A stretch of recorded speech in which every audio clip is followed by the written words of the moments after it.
They want that smoke, bitch, I got it for 'em. They want that smoke, bitch, I got it for 'em. They want that smoke, you know I blow it.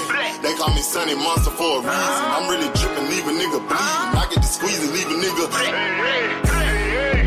They want that smoke, bitch, I got it for 'em. They want that smoke, bitch, I got it for 'em. They want that smoke, you know I blow it. They call me Sunny Monster for a reason. I'm really dripping, leave a nigga bleeding. I get to squeeze and leave a nigga bleeding.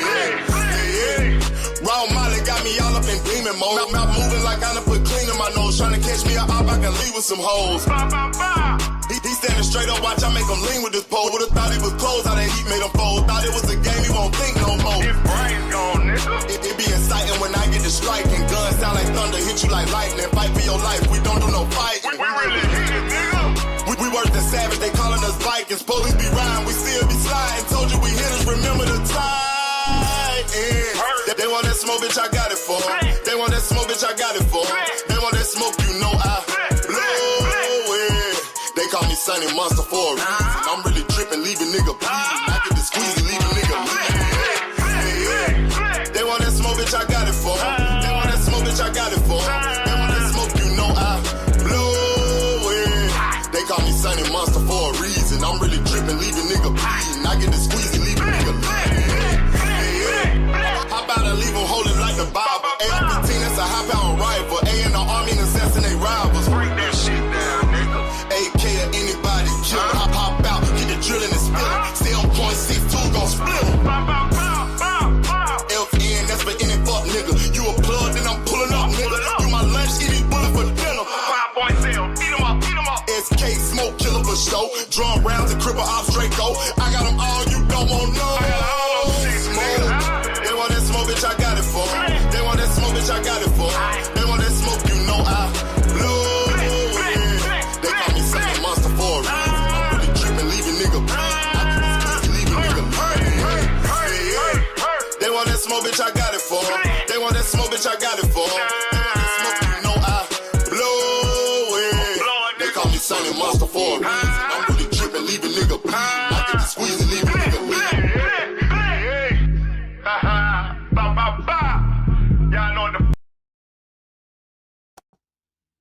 Hey, what up, family? Peace and blessings. Salute, salute, salute. We in here like we never left. We got a hell of a show for y'all today. But let's get to the opening. Shout out to my man Cash Crypto in the building. Salute, gang.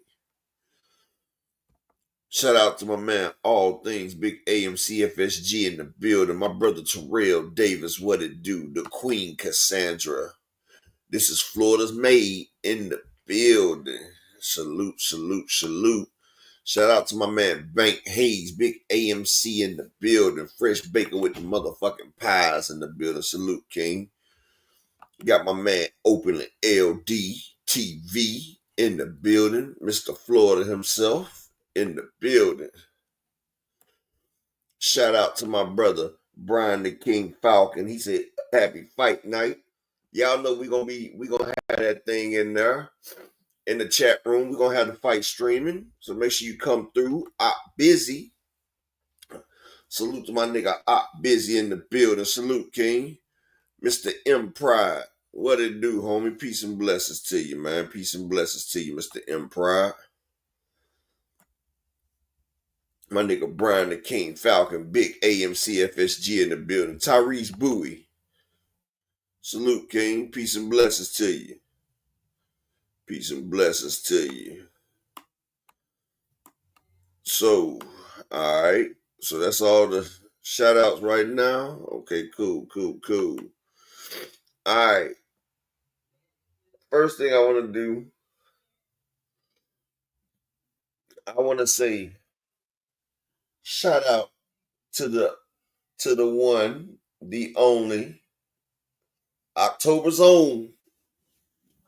Like we getting like our Drake shit. October's very own 2 Cent Boxing. Yesterday, 2 Cent Boxing did something nice. She went over there to KO Boxing and she did her thug thizzle. Yes, she did. She did. She did her Thug Thistle. And I know there was a lot of controversy about it yesterday. And I'm going to give my take on it, right? I felt like 2 Cent won, right? But I can say this. 2 Cent, if she would have stood on business in the second round, it wouldn't even have got that far. And 2 Cent, she could have hit Shawty with the, nah, he's not good for boxing because he's moving the fights from over in America over there to Saudi. He's messing up the fight times where people can't watch it, so it's clashing with prime time schedules over here. He's also making it where boxers are getting less money and they're trying to make it into a conglomerate like the UFC, where fighters will be getting paid where he wants to give it to them. Plus, they're not getting vital tested over there. Most of the fighters over there are not getting vital tested. Like, it was a lot of ways she could have did that, but hey, she did an impeccable performance. You feel me? Like, I've been telling y'all over here, Key, 2 Cent, Ashley, these girls got that fire. These women know what the fuck they talking about. They know about the sport of boxing. And see, I'm gonna be honest. I had it 2-1, 2 Cent, because one thing in debate,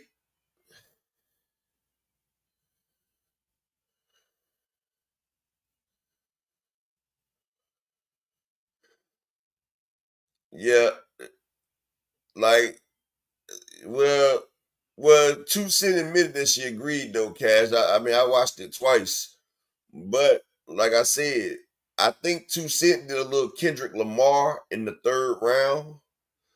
Like, I don't think people caught on to what she was saying.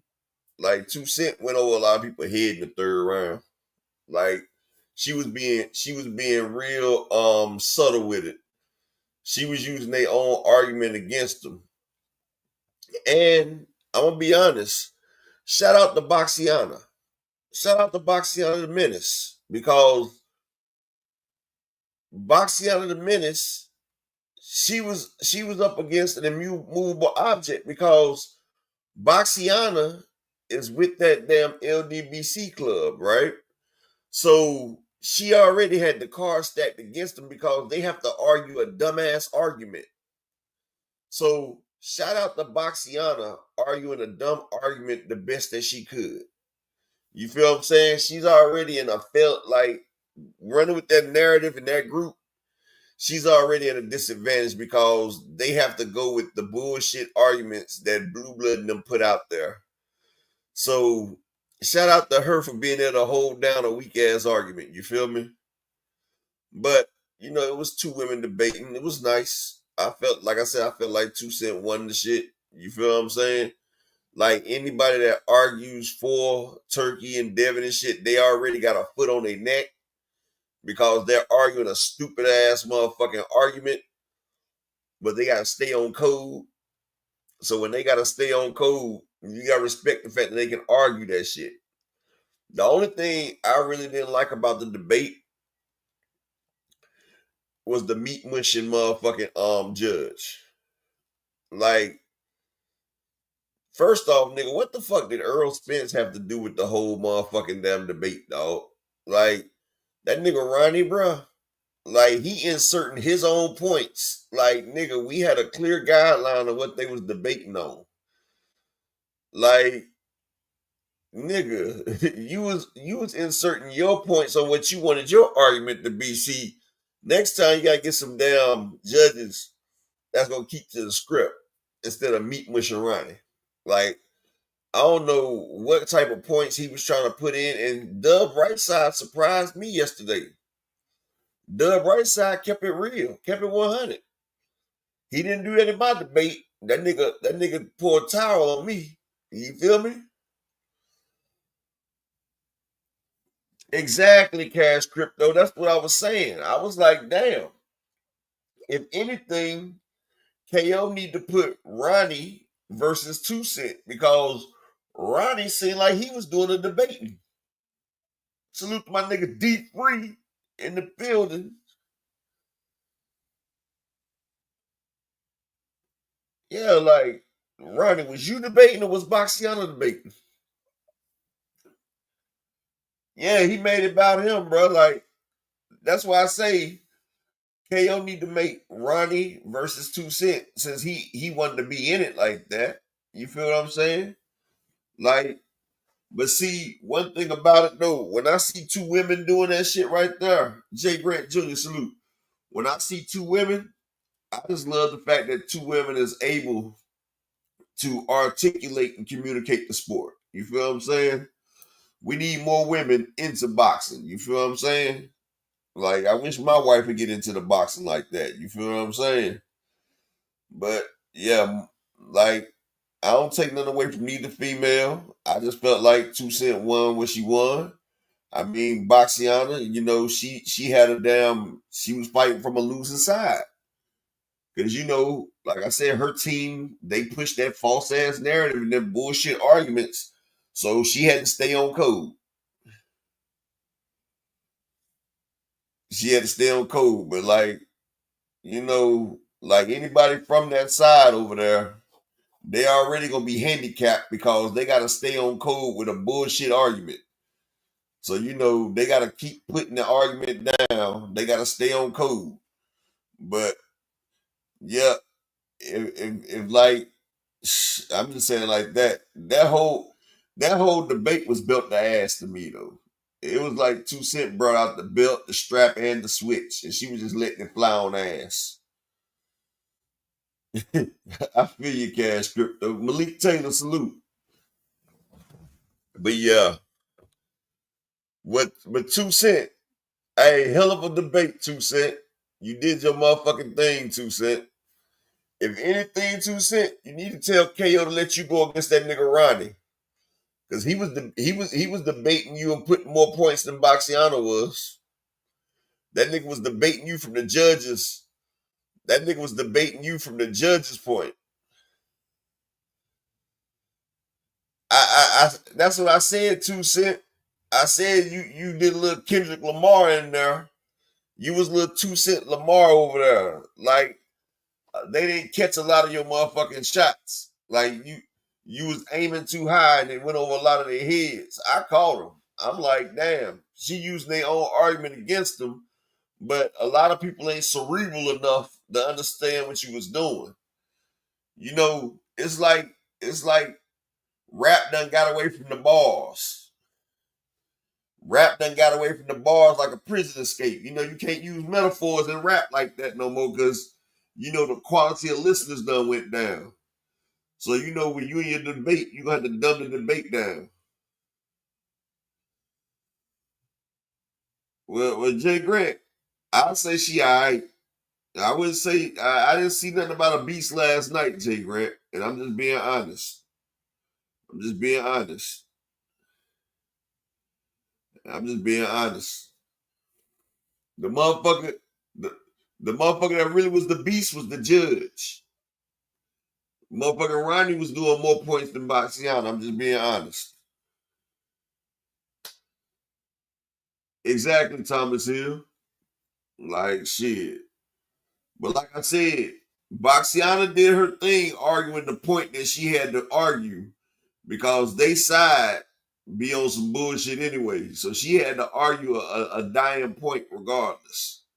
So for her to be able to argue that point, hey, it was all right. But yeah, it was built to ass. But yeah. But yeah, 2 Cent. See if KO can get you to argue against Ronnie, since he had so much to say as a judge. Like, he had so much to say as a motherfucking judge. You know what I'm saying? Like, I was like, damn, is the judge debating? Or do we got two women up here debating? And like I said, it's great to see two women that can talk their sport. Yeah, but you know something, 2 Cent? You could have got that turkey round, you know what I'm saying? Because Honestly, you could argue that he's bad for boxing. You know why?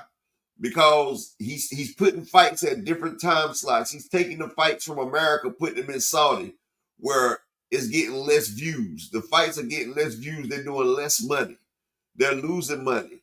And boxing's going in the hole. And you can also argue the fact that he's trying to turn boxing into one giant conglomerate, just like the UFC, where the fighters be fighting for slave wages. See what they're doing? They're using the damn carrot and stick method. What they're doing, they're trying to get everybody on board with the carrot. And then after everybody's on board with the carrot, they can come with the stick. You know what I'm saying? They'll come with the damn stick after that. You feel what I'm saying? That's what he's doing. Plus, they cleaning that shit up anyway, so you know.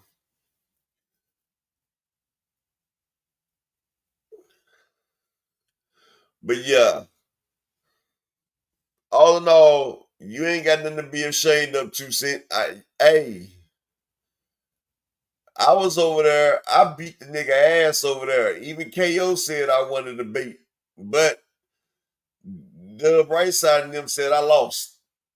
They said I lost 2-1, and KO should have overturned my debate.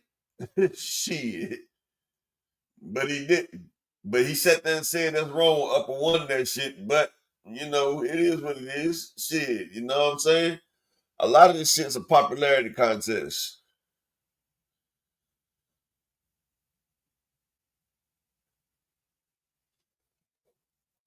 Like I said, 2 Cent, I say it's not cool now because it's still not cool now because he's not making no money right now. And they're also sanctioning all fights where bigger fights can't be made. Because you can argue this point right here. Check this out, 2 Cent. If you don't do what Turkey wants you to do, then he'll blackball you. Because look, David Benavidez was scheduled to Lee Jackson salute. Jermaine Wood salute. David Benavidez was scheduled to fight the winner of the Baturiev and Better Be fight, right? With a Baturiev and Bivol fight. They had already said it. Right? But after David Benavidez told Turkey that he fights over here and all that shit right there, Turkey Al-Sheikh just came out the other day and said that he's working on a trilogy for the Baturiev and Bivol. Now look, they already said it ain't gonna be no trilogy. They said that Benavidez got the winner. But now Turkey's sitting there talking about he's gonna make it a trilogy. That David Benavidez is not gonna get the next fight because he's thinking about making a Bivol and Baturiev trilogy. See, he's not good for boxing because what he's doing, he's milking the sanctioning bodies and getting people fights that he want to fight and keeping other people's out the loop. That's not good boxing. So see, we're getting the fights that he wants, not the fight that everybody else wants. Like, we won't take in Shakur, but Turkey trying to hold Shakur hostage over there telling Tank that if you want to fight Shakur, you got to come over here. So no, that's not good for boxing. That's a motherfucker that's trying to leverage his power and his sanction. Like, yeah, you could have got all that. But it's all good. I still thought you did great. Milan, salute, King. I thought you did great. Can't nobody say you didn't. And I tell you like this, it'll probably be a while before Boxiana debates you again. You see when they asked she ready next week, she said no. But see, hey, y'all came out there, y'all did y'all things, and I'm gonna tell you like this, it's just like when two women is arguing, I stay out of it because I don't argue when women argue. That's just not me. I sit back and let two women argue. TM salute. I let two women argue and I stay out of it. Unless it's my wife, then I tell my wife, stop arguing with this bot. You know what I'm saying? Like, that's just me. I don't get in females' arguments, but I can say my opinion. In my opinion, 2 Cent did her thing. And like I said, I don't understand what Ronnie was doing. Like Ronnie gave the debate a whole slime ball like feel. It was like the nigga was biased as hell for one. And for two, he making all these, and I'm still trying to figure out what the fuck did Earl Spence have to do with the fucking debate? Like, it's like Ronnie had some kind of personal issue against Tuesday. Like, she said something about Earl Spence beating Crawford. Like, nigga, what did that have to do with it, nigga? We're asking your point on the debate. We didn't ask you to bring all that side shit up in there. And for everybody talking about Bella Faith versus Key Alexandra, that shit will be washed and dried. Bella Faith is trash. Bella Faith is ass. And if anybody want to come see Key, Key's the motherfucking A-side. So you got to come over here to see Key. And Key says she can take anybody, but they got to come over here. And one thing about it, I keep it 100. I let the motherfuckers go at it and stay out of it and keep it neutral. But motherfucker want to see Key Alexandria, she's the A-side. You got to come over here and see her. Or if she wants to see Key, we can put it on motherfucking 2 Cent page or something like that. But Key the A-side. You feel me? That's like telling Tank to go over there to motherfucking Turkey to fight Shakur. Why? It's A-side action. You feel me? But yeah, that shit was funny.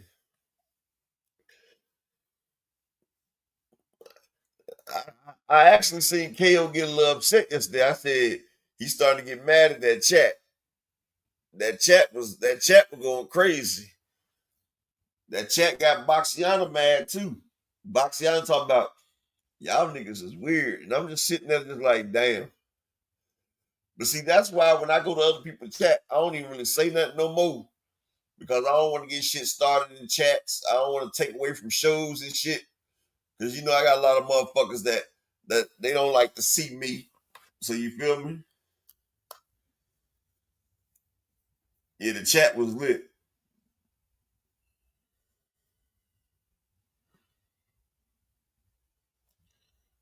Nah, Cash Crypto. It don't be somebody from over here running over there reporting them. They be over here. Shout out to my brother EB Sweat a lot. They be over here, Cash Crypto. When we be having like 90 to 100 people in the chat, Cash Crypto, and you see it's only like 40 and 50 likes, that's them sitting in this motherfucker watching. You can tell because they always talk about the points that me and Key go over too. I know they be sitting over here chilling. It's okay. We must see TV over here.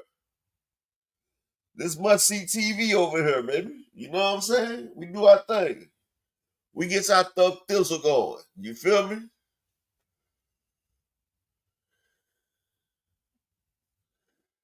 Cash Crypto. Bella be over here. She used to be over here a lot. Cash Crypto to motherfuckers gave Bella that work. You remember we ran Bella from over here. Bella came over here for a minute. Yeah, Nick J used to be over here a lot too. Bella ain't got no faith.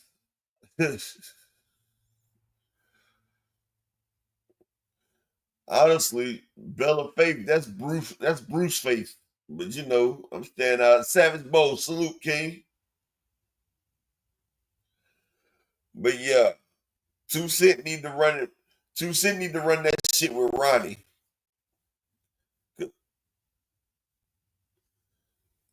Man, they can tell these motherfuckers, look, exactly, Oakland. They can tell what the fuck they want to tell because who gonna check me?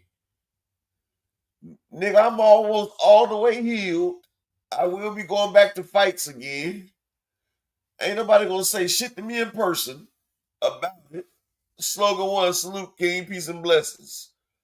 Motherfuckers see me, they duck off into the crowd, bruh. Like motherfuckers know up a real nigga. Like shit.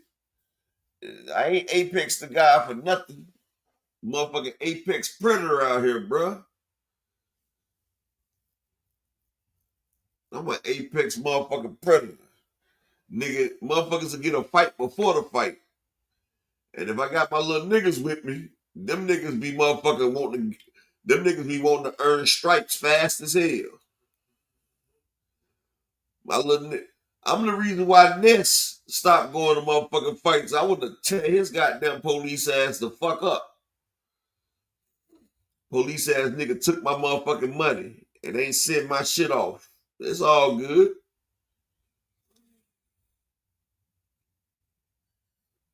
Saw Big Supreme in there last night. I wanted to tell Big Supreme he need to send at the Kello. World of Animal salute. Ashley Carter salute, Queen. Y'all see Big Supreme don't need to come back over here. He don't need to come in the Discord right now. Big Supreme need to go ahead and pay that bill off. And that's why I don't be gambling with people like that, motherfucker. Because I sit there and shout to my brother EB Sweater in the cash out with the $2 holler. And if y'all can, I need 4 more people to support the grind. Just 4 more people to support the grind for the day. But that's why I don't like gambling with people. Because that shit'll fuck up a friendship. Or, motherfuckers will sit there and see me. I always pay what I owe. So me, I'm going into the bet like if I lose, I'ma pay. But then motherfuckers be looking at motherfucker been hell nah, Jay Grant. But see, motherfuckers be sitting there. Like I done bet a few niggas. Niggas start changing their names on. I've done known on YouTube niggas have changed their name on you and shit, dog.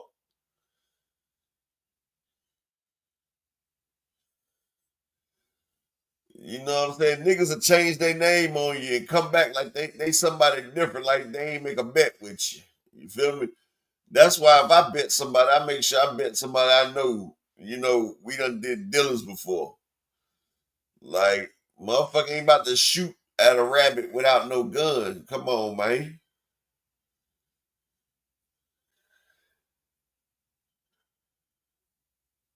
Exactly, Ashley. A nigga will fake dead to get out of pain. Yes, sir. Niggas start. I'm gonna tell you what it's like. It's like you done fronted that motherfucker some work. And that motherfucker be like, look, man, let me get a basket so I get my money. So you done fronted that fiend a ball. And that fiend get $300. Now he know he owe you a $1.50 for that ball. Now he thinking shit, I can go elsewhere and get a quarter. Well, not really, because your prices is lower than most people, but he thinking about how much extra shit he can get. And motherfuckers start thinking about paying off that shit they owe. That's how much less they gonna get. So motherfuckers be forgetting, like nigga, you came to me asking for the front. You feel me? That's why. That's why when I was doing, I didn't even front nigga shit. A nigga come to me for a front, what I do, I give him something. Just be like, look, now you can't ask me for shit else. Like this your get out of jail free card. Like you front a nigga some shit, bro. Nigga try to go elsewhere just so they don't have to pay you no more. So I let motherfuckers know off the gate. I don't be with that front and shit, but I get you right this time.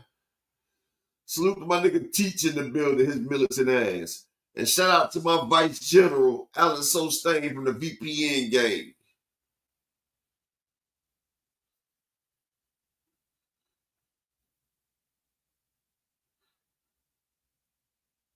What you mean y'all on some weird shit, Teach? Teach, how you just gonna come in here and talk about y'all on some weird shit? The fuck? Shit. I think it was like 200 or something. Like 100 or 200 was the bet. I don't know. I know he was like making light on yourself, so I don't know. I know it was over a yard. I know the bet was over a yard, Cole.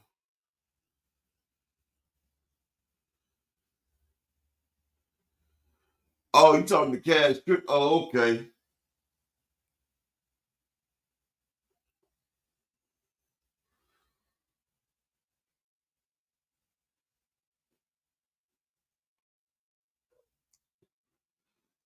My brother Just Do in the building. Salute, King. Peace and blessings. That's why I'm 90% of the time. Oh, damn. I got you, Thomas. I'm on StreamYard today, Thomas. I can drop the link. You know, it was that damn restream. If you have more than 2 people on that shit, like me kicking shit off and shit. But damn Teach, he said you was in there last night. Oh no, I said I can do it today, Thomas. I said I'm on StreamYard. That's what I said. I said last time we was on that restream be fucking it up. I said I can do it on StreamYard. I'm about to drop it now. Hey, Teach, he said you had to sit there and think about that shit all night before you come back and address him. He said you should have addressed it when it happened, Teach.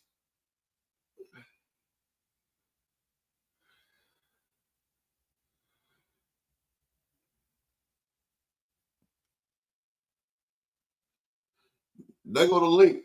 Anybody can hop up here. It don't matter. Dr. Key ain't gonna be in today anyway. Mr. Box Fanatic, salute.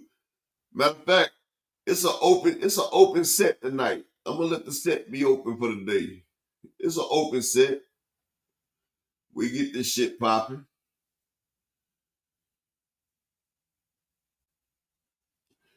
Hey, but 2 Cent, real live shit though. Tell KO you want to go against Ronnie and light that nigga the fuck up. Then he wanted to meat mush and all that bullshit. He wanted to meat mush and do all that bullshit and put his points in the shit. Tell that nigga to get up under the fire.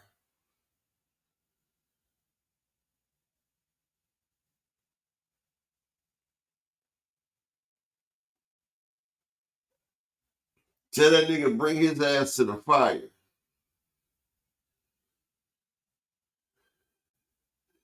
And shout out to my man Kamal Eyes in the building. Salute. Salute to the OG Kamal Eyes coming through the building.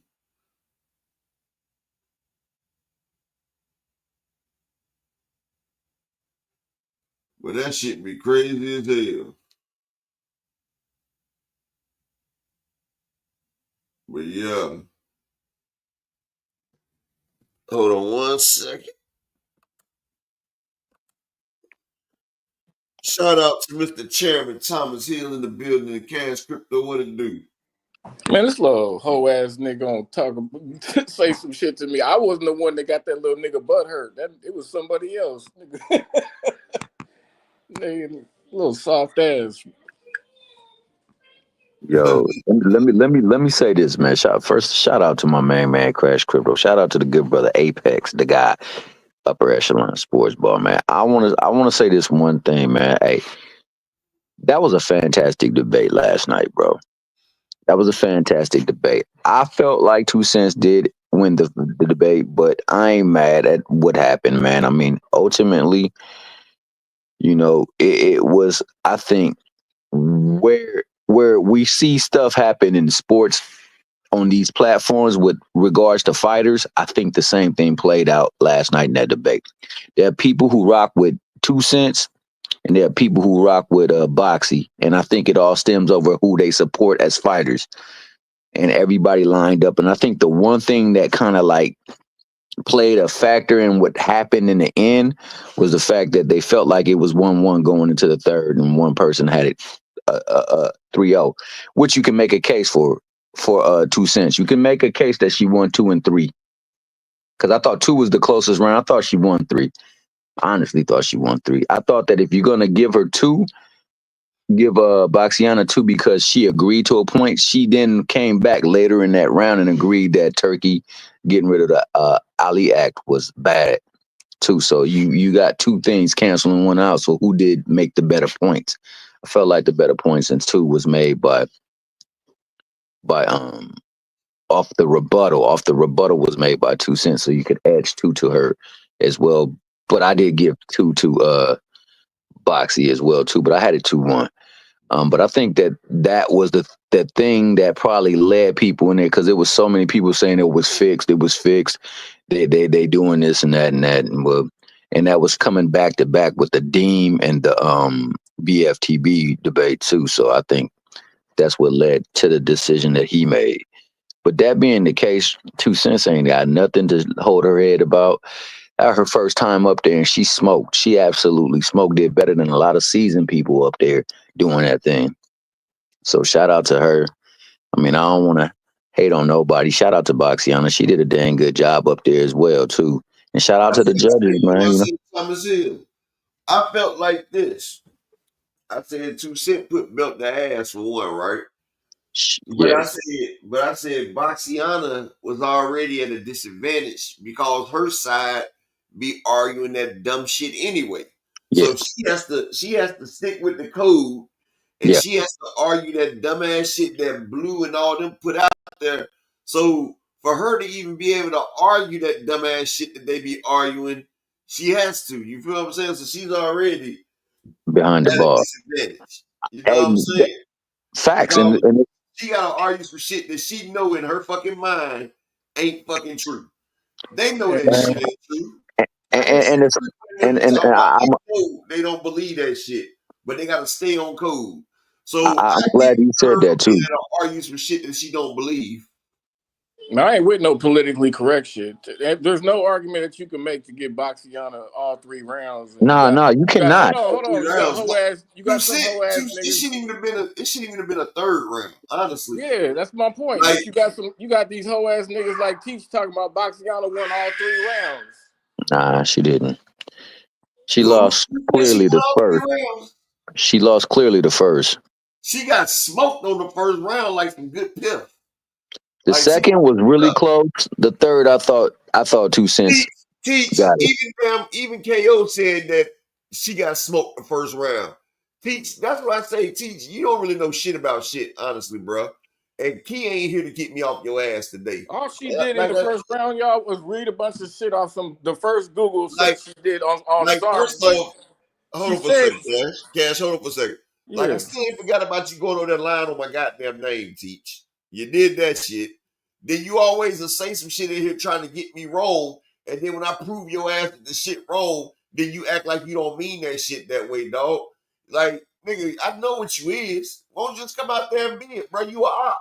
Won't you just go ahead and be the op that you is and stop trying to play like a wolf in sheep clothing, my nigga? Cause like you don't really know shit about boxing like you thought motherfucking the damn MMA fighter was gonna beat AJ. Like, bro, you really be saying some off the wall ass shit, and I humor that shit because Key be like, let Teach slide. But Teach, bro, you just like the mindless motherfuckers, bro. He can't play both sides Windy City because I already know the nigga snake. I just keep watching him.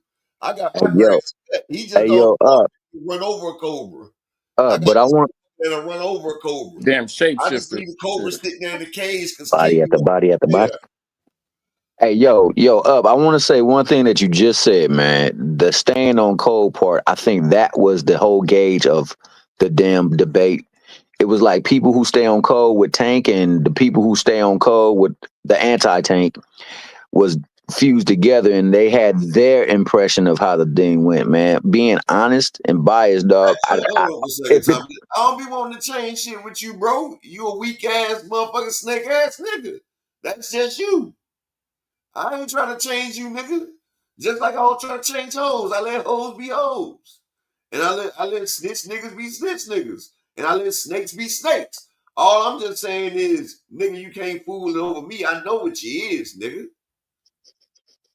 Nigga, stop telling me what I am. Bitch, nigga, you over here on my shit, dog. I'm telling you what motherfuckers see what you is. If you don't want to hear it, nigga, get the fuck off. Bitch, nigga. The fuck you talking about? Upper, come on. The fuck giving you that cute voice, dog. Come on, up. Come on, up. You on my shit, nigga. Keep my name out your goddamn mouth. Always going places lying on me and shit, nigga. Upper, oh my God. Log out, up. Nigga, I'm never butthurt, you dumb fuck. That's the type of time I be on, man. You always talk about somebody butthurt. Maybe I know, y'all. Your ass and your ass hurt, dog. Because you always talk about somebody butthurt. Nigga, do you got hemorrhoids? Only on YouTube, because I'll beat these niggas up in real life. So you niggas lucky you got this goddamn chat. Yeah, Hey, exactly. You always say somebody butt hurt. What I'm just saying is, I already said I'm not gosh, hurt about shit. All I just sat there and said was, why I gotta get I know physical? what type of person Teach is. Hey Thomas, I'm a different type. I've been to the feds. I'm a different type of nigga. I don't Hey, like Teach, niggas. I get don't your like bitch niggas ass. who Teach, I'm gonna let support your sex bitch ass offenders stay in and shit here like because that. I I like don't rock with watching niggas bitches like talk that. A shit. minor. On no level. On no level. I don't rock with no niggas that fuck with child molesters. We smash them niggas on sight. Who mess with y'all? Hey, bro. Anybody Dumbass. rocking This with nigga is the BFGB. dumbest ass nigga Oh, on here right my around. bad, my bad. Hey, hey, All my he bad, do my is bad. suck on I'm dick. gonna That's let all it this be nigga done. do is suck dick. This nigga suck dick every goddamn where he go. Teach what you Damn. trying to do? Teach a nigga how to swallow and shit, bitch. What up, Phoenix? Talking about teach. Nigga learn. Yo, Hey, see, but it's like I hot in said, here that today, cold huh? thing. Yeah, it's hot up in here, man. That cold thing, though, I will say that was a big old theme throughout the whole damn thing last night, man. People staying on cold. And Like I that's said, that's teach. what. I already know what type of nigga you Yeah, you can is. tell with the This arguments. is what I'm saying. Hold on. What I'm telling you is, I know what type of nigga you is. And what I was telling the chat is, that's just teach. I said teach is one of them grimy ass fucking niggas. You just gotta know who he is. You gotta know what it is. You gotta know what it is when you see it. Like, you don't do shit around teach. Like, my bad, Alan. But you just gotta know that's the type of nigga teach is. Shit. Yeah, that debate last night was pretty interesting. Like, I thought Two Cents had it, but I could see round two what they was talking about because she did have that one moment where she said she can agree with Turkey being good for now, Yeah, and like in that's the only debate, like reason you I don't want gave to. that right. That's the only reason I Yeah, gave that, that right. He agreed with it. yeah. That's the Then like worst. round three, that could have gone either way on round three. Two Cents definitely had round one. Apart Yeah, from she agreeing, whooped she that had round ass on two. round one. Like the whole Yeah, debate was good. Like I say, Phoenix. I like watching women get involved in the sport of boxing. You feel what I'm saying? Like me, I yeah, don't get involved in two women arguing anyway. Like if I see two women arguing, I let them do what the fuck they got to do. You feel me? The shit they got me, the nigga Ronnie, he's sitting there he's sitting there motherfucking interjecting all that goddamn shit. And I'm like, bruh, like, nigga, are you trying to debate or are you fucking judging? Like, he brought up Spence. He brought up 2 Cent. You be wrong all the time. I'm like, dude. exactly. That's the part that got me. Cause I'm like, that's not even stuff that they was debating about. Man. That wasn't even that had nothing to do with what they were currently talking about. So that for me is just like, I don't know. I can't roll with that for judging when you bringing up stuff that they wasn't even talking about. We didn't hear what was the name, Baxiana's point on the Spence and all that neither. So I mean, that's one of them things for me where it's like, yeah, that judging wasn't really biased on that part, or unbiased, I should say. It wasn't unbiased when it came to that. Yeah, that shit right there. I'm like, damn, right. That's why I said 2 Cent. I said 2 Cent need the motherfucking 2 Cent need the motherfucking call Ronnie out. Like, nigga, you got all that smoke for me when I got my eye on somebody else. It was like Ronnie was stealing off on her while she was fighting. It was like it was two girls sitting there fighting, and this nigga stealing off on the female from the back. Like, he's stealing off Yeah, while she working. I'm like, God damn, nigga, like, that's how you doing it? yeah. And like one thing I did like that Two Cents Hey, did in round keep one rolling though. for a second. Hey, bro, keep rolling for a second. I gotta do something real quick. Go ahead and All talk. right, all right. One thing I like that Toussaint did was bring up, the other fighters that we've seen on PEDs that got beat, like Lucian Bute, and then who was his name, Kel Brook, and then there was a third one. There was a couple others, but looking at just the boxers, I was glad that she brought them up because everybody's talking like Osterine is this. Oh, if there was no chance at all this guy was going to win, then Osterine was going to do it. And now that just ain't the case. It just ain't the case. And I like that. That's a topic that people are still hotly debating. Me personally, one thing I liked that Boxiana did was that she brought some facts. To counter that, one of the things that she did leave out was that Ostarine has been shown to not provide any performance benefits at all. Exactly. But you know And what's that and crazy? that's You know what's So it funny was, though, when you said about yeah, that yeah, Oscar, right? You know how Ryan had a certain billionth of a nanograms of osprey, right? yep. And you, but what it Clarissa Shields just came out with some irregularities in her shit, right? They And saying it's weed. yeah, nah, it was something else beside weed too. It was irregularity. They said it was like 100 millionth of something. But you Yeah, had motherfucking Victor Conte came out and said, well, that amount right there doesn't constitute. But Ryan had a less amount, but it constituted. Like I say, like motherfuckers exactly. they be switching it up, man. Like that shit be They can't crazy. stay. They can't stay consistent with it. And like that's the part that gets me. Like one thing I brought up yesterday on Martin's channel was, the National Library of Medicine of the United States. They got the people who's testing our stream that was trying to get it FDA approved, publishing Exactly. their findings on there. And to get FDA approved, they had to meet two criteria. One, they had to prevent people from muscle loss, the people as cancer patients it developed it for. Right? They had to prevent them from losing their muscle while they was dropping weight due to the sicknesses. The second thing they had to do was increase their performance. And they had people carry out different physical tasks. Like one of them was seeing how fast they could climb up stairs. That was one of the things that they was doing. And they found out during these physical tasks that it didn't increase their speed and it didn't increase their physical output. It provided no benefits. So that's why it didn't get FDA approved. They published You know that why? But you back know in why? 2020.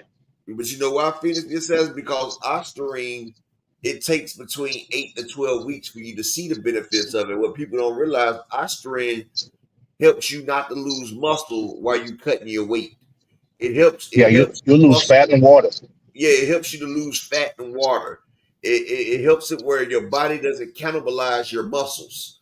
So it's not adding shit. All it's doing is preserving your muscles while your body is purging from the toxins, the fat, and the water.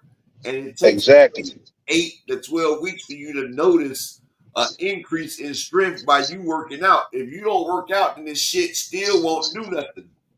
Like Yeah, and even then, it would be the working out that's increasing your strength, not the ostarine. But see, So, but, but see, Cash Crypto, you said 8 to 12 weeks of 4 doses. But the fucked up shit about it, if you take 8 to 12 weeks of 4 doses, if you don't work out, then it still won't do shit. You have to still work out and push your body so you can still get that motherfucking shit. Like you still gotta work out. It's like creatine, it's like protein. Like you still gotta build the shit yourself. Like it's a building block. You know what I'm saying? Like motherfuckers act yeah, like it was like the super soldier. Like that motherfucker was exactly. a universal And if soldier until he take the shit. and if that were the case, then there wouldn't have been no reason why Amir Khan lost to Kell Brook the way he did, or for Lucian Bute to end up Or having what or happened to him. or Danny Jacobs went and got his ass whooped by John Ryder because that was the same. And that Yep, Danny Jacobs, that was his ostarine right there. That was the shit that Scooter admitted to giving to Danny Jacobs. And Danny Jacobs had a full camp of that shit when he fought John Ryder, and he still couldn't win. The fucked up shit Wait, about exactly. it, Scooter already been in trouble for giving somebody Ostarine? Are you serious? well, Well, he didn't get caught or in trouble in that one, but he told us that there was stuff that he used with Danny Jacobs, though. yeah, that's stuff you used Danny Jacobs. And they didn't have no drug test with Danny Jacobs and John Ryder. Plus, they was fighting in the UK. UK ain't got no ban on ostarine. You feel what I'm saying? It's not no ban on ostarine because it's not an anabolistic steroid, and people don't They realize like they if you they have a don't ban on it. They just don't. They have a ban on it. They just don't test for it. That's basically what it is. yeah, and if you don't do no work, it ain't gonna do shit for you. Like that's like motherfucking taking a damn blue chew. If you ain't got no cheeks to clap, that blue chew ain't gonna do shit for you. Shit. But And let me ask y'all a question too, the cause 2 cent big dog and NHA in the building. What's up? What's happening? man, What's the the word? debate was cool. I had a good time with the debate. I literally won, but the decision got overturned. But it's a couple of things that I'm feeling like is weird to me. I feel like only my arguments are being nitpicked apart. And I'm like, why is that happening? Like, Being part of the cool Two kids cents. club. 2 cents. Can I say something? 2 cents. I'm gonna be very and KO's my brother, man. I love him to death, but I mean it's a popularity contest, like Upper said earlier. It's a popularity contest, and so if they can find something on you, they're gonna do it like that. And so you weren't supposed to go in and beat her. That's basically what it came down to it. You was supposed to be a stepping stone, 2 Cent. But I told them before. I done told them people. I say Ashley, 2 Cent, and Key. I would put them against any of the top people in the damn LDBC, and they would smack ass. But see, people don't understand that shit. Like y'all, I say these women actually know they fucking boxing. Them motherfuckers over in the LDBC, and I'm just keeping it real, really don't know shit about boxing. Like Well, they over there talking Bastiana knows her shit. shit. I'm not gonna put Bastiana. She I can said not debate. all, most of them don't. And Oh, some of I'm them not. don't need shit. She knows more than most of the dudes over there. I tell you that for sure. Like Showbiz did know he not part of he's not part of them, but he don't know shit about boxing. Who's that? If you sit there and listen to Showbiz did know, Oh he no, don't know he's not shit Man, part of that about them. boxing. dude, man. And I feel and look, I was one of the first 100 people in his chat. In 2016, when I came home, you know, it used to be like 20 of us in the chat. We'd sit there and watch the boxing match. He was cool then. He wasn't doing all this fanatic shit. He didn't have all this weird, zesty energy and shit like that.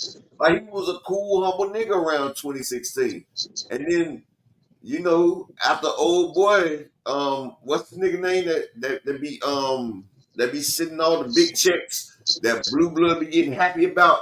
Oh, he just sent such and such. Nigga be sitting down the $1,000 and shit, the 900. What's the nigga name? the Charles Edward Cheese Yeah, dude. yeah. As soon as he start hanging with Charles Edward Cheese, you Chuck E. know what I'm Cheese, saying? huh?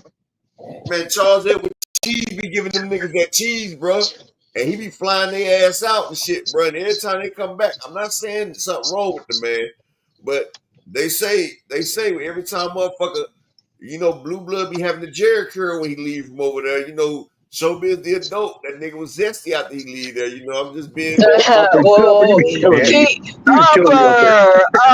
I'm just upper. saying. He had And the look, the soul glow. this nigga gave Showbiz the adult Upper always a coming up. presidential Rolex. He gave Showbiz the adult a presidential Rolex to raffle on his show. That's how Showbiz got all them motherfucking subscribers. He gave That's that nigga crazy. a presidential Rolex just off the cuff, Wow.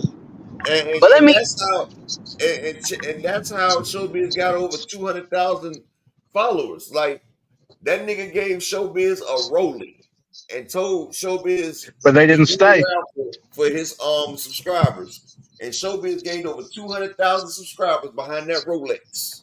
That's crazy. That's crazy. But let me And ask he y'all be a question and he be flying about all this. them niggas out. I About ain't saying this. that he keep butt fucking, but hey, I'm gonna tell you like this. Uh, If I fly upper, anybody out, if I fly upper. anybody out, I didn't mean to say that, I but do. if I fly somebody out, bro, they're getting this wood. Like that's why I don't fly niggas out because I know I'm gonna get down like that. But like what my nigga said in the song, he say, "I fly a bitch out, she don't fuck, she get unflew." You feel me? Like you fly, Unflew. That's crazy. you get But let me ask unflew. y'all a question. This is the question, another question I had about the debate, right? In the Yeah, third round, I literally took all of their arguments that they be making and I flipped them and used it against them. And that's I don't think they caught that. I mean, I took the what I argument say. about Tank being not accomplished as Shakur. I took the argument about the rehydration. I took all those That's why. arguments.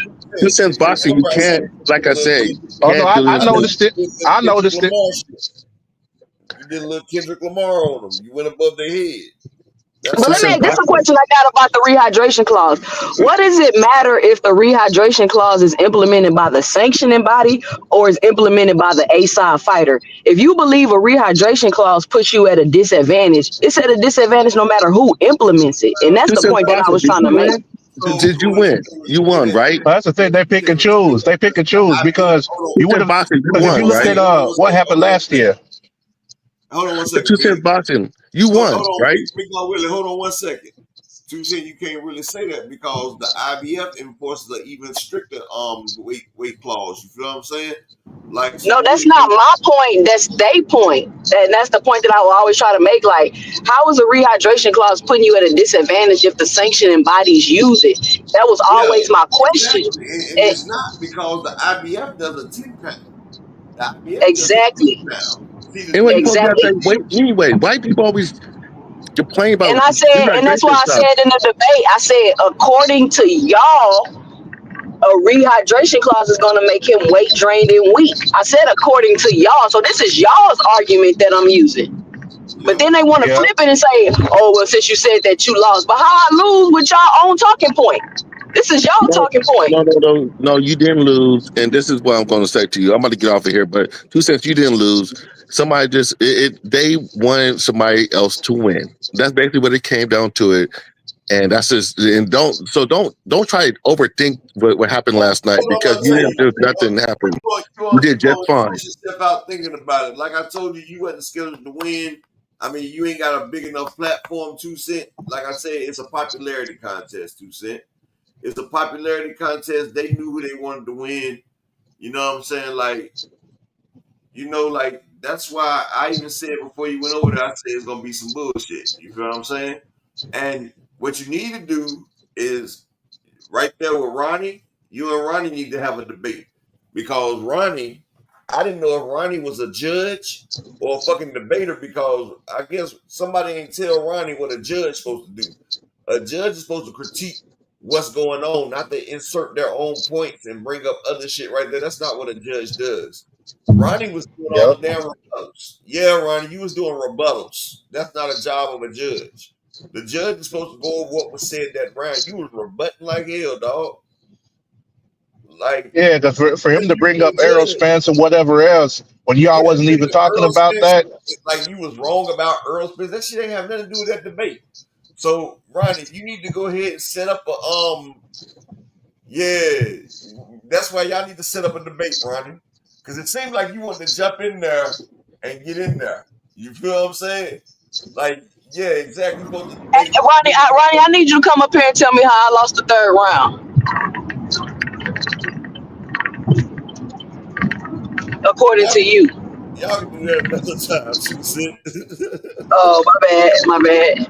Yeah, you know what I'm saying? I just said, I just gave you a shout out. I gotta get to the fights and everything. I thought y'all wanted to talk about the fights and everything. But hold on 1 second. NHA, what's good with you? I'm chilling, man. Just tapping in, man. I tuned into the debate last night, and I had it a clean sweep, 3-zip, 2 cents. She made it fairly easy, and I think that's one of the things that disappointed me the most. As far as like to overturn it.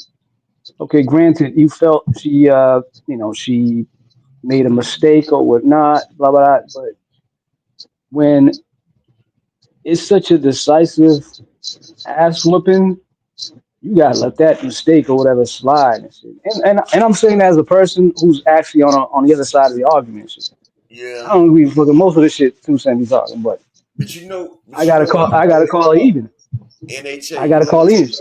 you want me to tell you what I've always thought? NHA. I Hmm. thought a debate was getting somebody to see your point of view, whether you lie, whether you coerce or whatever. I thought a debate was getting somebody to come to your way of thinking. So, I thought as long as you don't admit that you agree with that person, and if you don't rebut what I'm saying, the person I'm debating against, then I think it's not for nobody else to step in and do nothing about it. Like this is between me and you. If you don't have the wherewithal or the presence of mind to rebut what I'm doing or to catch what I'm doing, then that's on you. It's not now. Yeah. Like I said, that was KO channel. He do it his way, but if I'm the judge, I stay out of it because it's not between me. It's between the two opponents, and I got the judges here. So with the judges there, I'm gonna respect what the judge's decision is, regardless.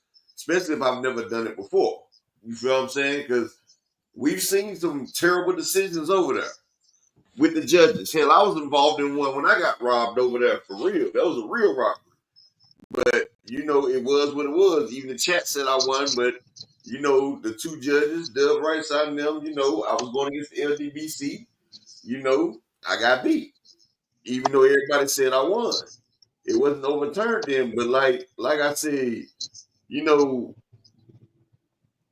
I can't even remember who the fuck I went against Oakland. It was So too let me. trash. You cool if I cut in? You cool if I cut in? The one thing I would say, like, one, make sure your points you can cite facts, not cite facts, but cite references, credible references for your points. So that way it make it hard for them to argue with you. The second Yeah, thing that's is exactly. working on delivery. Working on delivery. Because like it's possible to win a debate with bad points and like non-factual evidence if you have good delivery That's and why I if you're said good at setting some tracks. Yeah. So that I agree 100% with all that. So like any debate topic you got, I know there's a lot of stuff out there on Twitter, a lot of stuff out there on YouTube, but if you can get some first-hand accounts like, hey, a fighter specifically said this, and you got that on video, like, hey, it's on this video and the interview was done by this person, whether it's IFL TV or Fight Hub or whatever. You say, hey, this is what this person was saying on here on this date. This is what this person said then at this point on that date. Get all them facts. Because I know a lot of these debates, some people is just coming with opinions and feelings. They're not actually doing facts because if they look at the real facts, then it's gonna go ahead and poke holes in whatever argument they try to make. Or they'll But you go know ahead and something? take some of the facts and omit the stuff that make the argument look bad. Everything that you saying, Phoenix, she did. Like 2 Cent did everything she was supposed to do. Like I said, the only takeaback that I said about it was, and I don't even really think that she agreed with her, but she was like, she see what she did. I didn't agree. She agreed to a certain extent, and they took it and ran with it.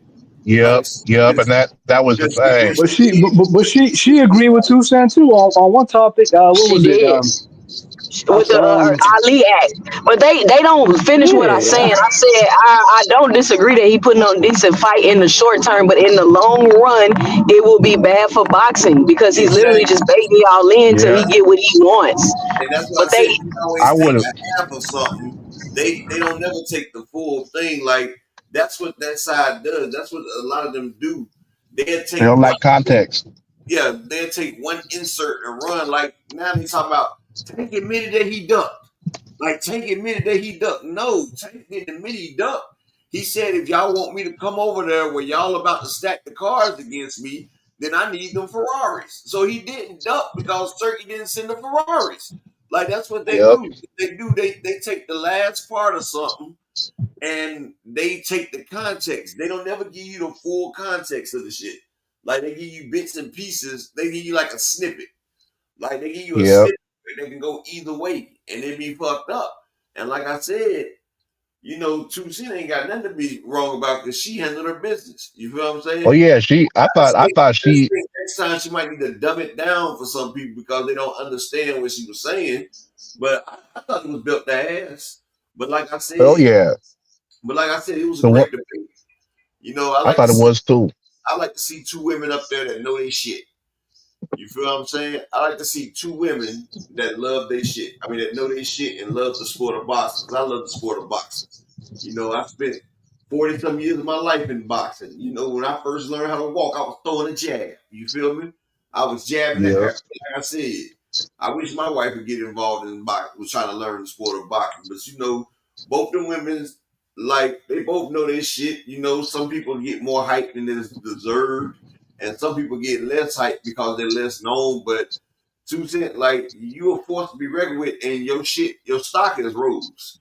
You feel what I'm saying? And more people will get a chance to see you when you get more chance to be more viewed. Like I know your schedule's kind of hectic, but like I'm saying, like the more you get seen, motherfuckers will really understand that you know your shit. You feel what I'm saying? I feel Hell you. I yeah. feel you. And like I said before, and like I tell you this, like you gotta be part of the cool kids club and see the part that you not part of the cool kids club. And plus you be fucking with me and shit too. So, you know, that always mark against you. Like, you sometimes you see 70, 80 people over here. Sometimes it'd be 100 and some people, but it'd be like 30, 40 likes. Because motherfuckers be over here, but they don't like it. What they doing is over here seeing so they can get content and so they can get something to rebuke against. Because motherfuckers really don't like shit, but ain't nobody gonna check. Because, like I said, I might talk shit to motherfuckers, but I can always pull up. I'm always about that action. I'm always about anything a motherfucker want to do, I'm with it. They want to debate, we can debate. They want to argue, we can argue. If you want to goddamn put hands together, we can duck off. We can go to the corner. We can do whatever the fuck you got to do. And one thing about it, though, I keep it real. I keep it 100. Like, motherfuckers came to me and wanted me to have a softer touch with other boxers. No. Like, I've done lost people in the boxing community. Like it's been people over here that used to be real cool with me that y'all used to see back in the day. You know, they used to be real cool donating shit with me. Look, I lost a lot of them because they found out that I sent Derek James a video to help him train Ryan because I had an hour-long video showing all the mistakes that Devin makes and how he telegraphs his shots. And shout out to the beautiful queen, Miss Barbara D, if I haven't said it yet. But the fact that I showed how Devin telegraphs his shots and how you can set them up. And like I gave it to Derek James before they started their training camp. And me and Derek used to correspond all the time. And Ryan Garcia went out there and executed everything that I showed them. Like, I'm not taking full credit for it, but you know, I was explaining it to y'all before the fight even started. Before the fight was announced, I told y'all what Ryan could do to them because I say Loma figured it out. And like, motherfuckers actually got mad and stopped fucking with me because they like, how you going to go against your fellow brother for a racist? Like, how you gonna go against your fellow brother for a Mexican? You don't see Mexicans round for black people over Mexicans. And I said, it's not that, bro. I said, first off, Mexicans are our brothers as well. They're still Israelite brothers, for one. Number two, I didn't do it for Ryan. I did it for Derek. Because me and Derek, everybody knew me and Derek had a great correspondence. Derek used to give me content and everything. I used to talk to Derek, Earl, all them shits like that. I used to go to the gym. You know, my son had a sparring session with Derek James, teaching my son one day. You feel me? So I got mad love and respect for Derek James. So if he's doing his job and I see something that can help him, what type of nigga would I be not to help the man out that's helping me?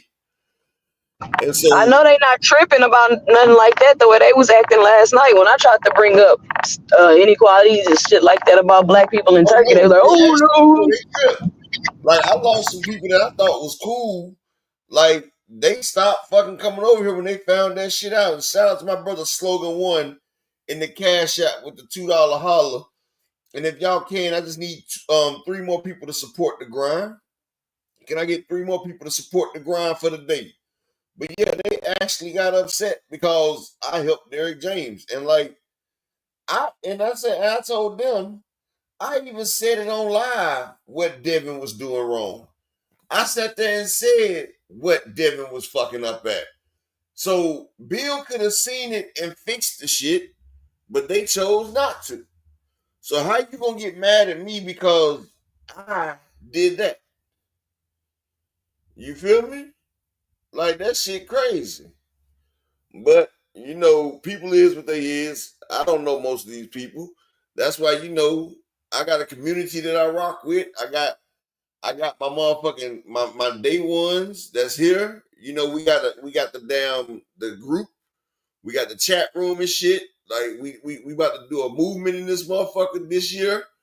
Like before this year's over with, the platform gonna be huge and the Discord group because I'm gonna start doing some more shit that's gonna make the channel stand out more and grab more people. You feel me? But you know, that's just how it is, bro. You know, I don't even care about it. But that's what I'm saying, 2 Cent. Like, keep doing what you're doing. Put out more shorts and you get more eyes on your channel as well. Like, drop a lot of shorts. And, like, I'll talk to you whenever you like hit me on Instagram and I'll tell you a way. Like, look, you see, I made my channel go from 2,000 people to 8,000 in 3 months. In 3 months, I jumped up to 8,000 subscribers, but I stopped doing that because they took my monetization away. But hell, I had gained over 6,000 subscribers in less than 2 months. That's crazy. Yeah, but shit. Like I said, it was a lot of discrepancies in that shit right there. But let's not dwell on it because can't nobody change the outcome of it. What we can talk about is this motherfucking fights that's coming on right here tonight. It's fight Y'all night. think Keyshawn having trouble making weight since he cut his hair? Nah, I think it might have been like what me and KO was talking about the other day. KO said the longer Keyshawn dreads get, the more he got down start lying. Shout out to my brother Rick Timms in the building. Shout out to Creole. Shout out to my nigga Supreme Cam in the building. Nah, I just think Keyshawn, because he make weight. And people don't realize dreads are not heavy. My dreads are past my waist, right? And unless I wet my motherfucking hair, like I could put my hair on top of a damn scale, and I got thick ones and everything. Like I could put my hair on the scale, and like I said, mine's come past my waist and everything. These shits don't even weigh half a pound, and mine's past my waist. My shits is about 8 times longer than his shits, and they don't even weigh half a pound. 2 cent. So cutting that hair ain't gonna mean shit. Now, if I wash this shit and it's wet, that shit weigh about 40 goddamn pounds when it's wet. I ain't even gonna lie. Been up and broke my damn neck. Yeah, that shit be about ready to break your Yeah, goddamn my neck. dreads down my back too. They definitely heavy when they get wet. They Yeah. definitely heavy. When they get wet. I even cut them too when they get too long because it be too hot out here for these This long is ass dreads. my second set. See, I cut my dreads off in 2015. In 2015, my dreads was 46 inches long. You feel me? Like they were 46 inches long. They were past my waist. But I was on the run, so I cut my dreads off. I had been growing the motherfuckers since 96. And I cut them off. Cut the motherfuckers off. They was over 4 feet long. But, right now, hell, they almost as long as they was before. Like, the motherfuckers is like, they over 3 feet long now. They over 3 feet long now. But I want to give over this fight card real quick. Then we're going to talk about that if y'all want to. We got Juan Carlos Guerrero Jr. versus Nico Ali Wash. You feel me? Nico Ali Wash is 11-1 with 5 knockouts. Juan Carlos Guerrero Jr. is 5-1 with 2 knockouts. This is supposed to be a fight that Nico Ali Wash is supposed to win. You feel me? He's supposed to, but I'm not really that damn sold on Nico Ali Wash. Like, he really can't say they keep saying he's Ali grandson, Ali grandson. Now, like I said, nigga, your father was Caucasian. For one. His father was Caucasian. So the Ali blood is not in him because you are what your father is.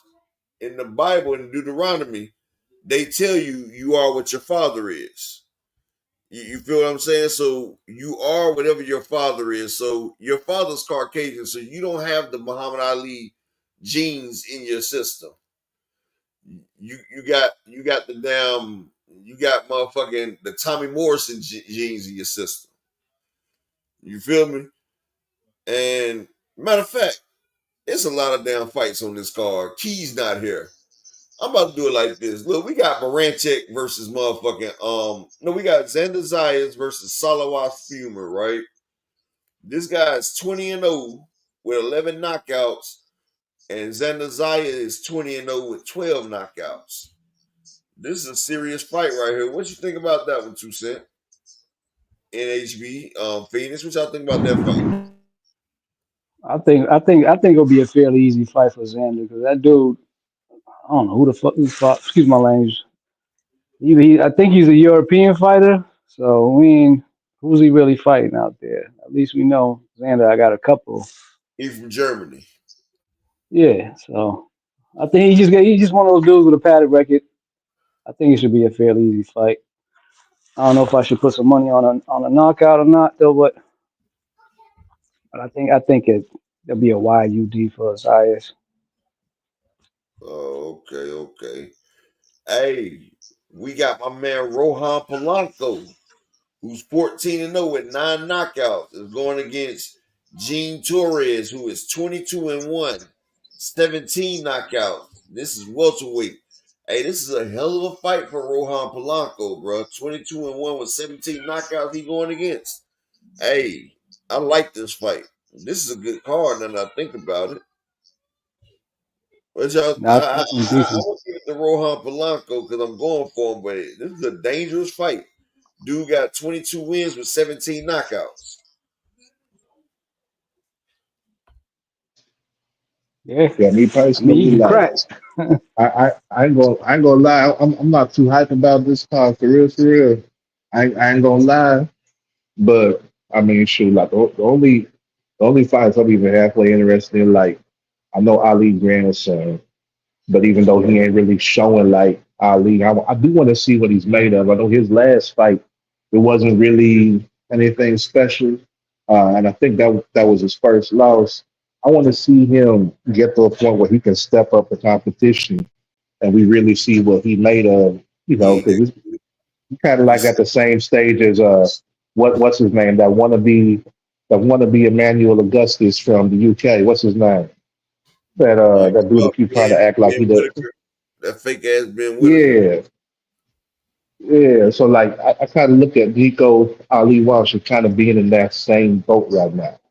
And then Keyshawn Davis and Beranchek, Hold I on, don't know what's going let's on wait with on that that. right there. Wait on that right there, because Okay, we yeah, got yeah, my yeah, yeah. boy, we got my boy White Chocolate, Vito Milnicki Jr., who's 20-1 Oh, with 12 knockouts, going against Connor Cole, who is 21 and I think that's 21-0. Hold on, yeah, 21-0 with 9 knockouts.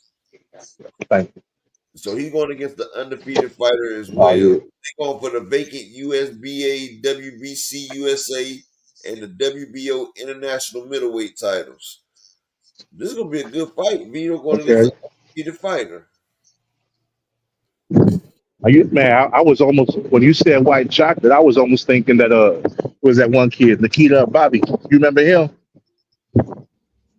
Who you say? Dude from Nikita Bobby. His name was White Chocolate. He ain't been in the ring in about what 2 years now, I think. I think I know who But you're that talking that about. dude, like he was kind of slick, had some pretty good defense. He was, knocking everybody out with them body shots and everything. I Yeah. think he was fighting at 160. Yeah, when you said that, I was like, hold on, he can't. He's coming back because he was kind of going somewhere. But I think Yeah, his pops had passed, and Vito that's why fights he at been out the 160. ring. Vito fights at 160. White Okay, chocolate. okay, Yeah. And okay, then we got okay. Abdullah Mason. He going up against Manuel James, Oh, who yep. is 16-2 with 11 knockouts. That's gonna be a tough fight. I want to see that too. I'm glad. Yeah, I'm I'm glad, excited for Dula Mason. I'm glad he finally stepping up the competition as well. And then you Yeah, his got his last fight was. Yeah, I'm gonna say his last fight was dope. Like, what was it? 5 knockdowns in the first round. He went yeah that down. goat. He went The down goat what got him twice? going Oh down. no, 4 knockdowns. Yeah, the Yeah, goat got but knocked that out. was dope because we seen. Yeah, he showed something that not many fighters at that stage got. He got Like that grit. he went He got ahead and that. tightened things up, didn't let Yeah, it get discouraged. And yeah, he bit down on that mouth guard, made the adjustments he needed. And the crazy thing is, it's not like he was doing bad. Like he had his defense up how he was no, supposed to, but like just the weird angle that them punches came through and managed to get him. Like that was one some time that he was had some dropped. cool shit. But like One time the dude timed him, and he had dropped his hand. As soon as he dropped his hand, nigga timed him, and boom! I was like, "Ooh, he timed him."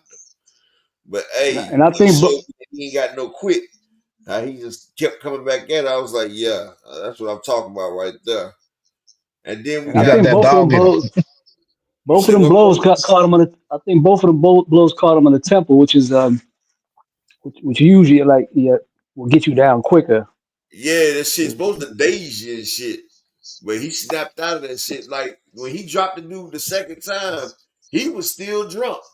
Like motherfuckers gotta Hmm. teach when he starts getting up in competition and against harder hitters and better fighters, his people need to teach him how to hold. You gotta be able to grab. Because you're not gonna be able to punch your way out of all out of Yeah. that shit. Sometimes you gotta get some time to recover. If not, you'll be like motherfucking Zab Judah. When damn he got dropped by Costa Zoo, he wanted to hurry up and hop back Or up like Devin Haney. his delivery was off. And like you see smart fighters like Charlo, when he was fighting Canelo, like when you see Floyd when and was fighting Lubin. Lubin had Fundora hurt. Charlo was hurt. They went down to one knee instead of getting dropped. They went ahead and took the knockdown on their own so they can recover themselves. You feel me? But in the final fight of tonight will be Keyshawn Davis versus motherfucking Beranchek. Now Keyshawn Davis has been saying he gonna first round knock this dude out. Honestly, I don't think Keyshawn's gonna get the knockout, really. Now if he do, that's good. That builds it up for him and Tank. But Keyshawn, I think he's overlooking this guy, and Keyshawn think he has more power than what he has. Like he's coming out here acting like he's a world beater with one punch knockout power. And I'm like, Keyshawn, you don't have one punch knockout power. And so he did Nope. good when he beat motherfucking Lemos his last fight. Yeah, you did good. But people are forgetting the fight that he had in Texas. Like they act like Keyshawn a world beater. 2 fights ago, he went tooth and nail. And that shit was a no contest, but nigga, that shit was a draw. You and that nigga fought to a draw, and the weed made it a no contest. Like, nigga, that nigga had your number. But you're fighting against these Spanish folks that ain't really that really just come forward fighters. See, when you go against a slick fighter that can actually fight instead of brawl, that's what I say about Brian Norman Jr. When they go against fighters that can actually fight and not brawl, because Rick Tim's homeboy, Quentin gave Brian Norman hell. Man. That's what I'm saying. These fighters are good when you fight against a front foot dominant Mexican that just comes forward. They be looking good, but when they go against a slick fighter that can bob, weave, and throw these things with them, they don't look that damn good. And that's why I be telling people it's a facade out here. These fighters ain't as good as y'all think. They just got good matchmaking. That's what that is. Good matchmaking.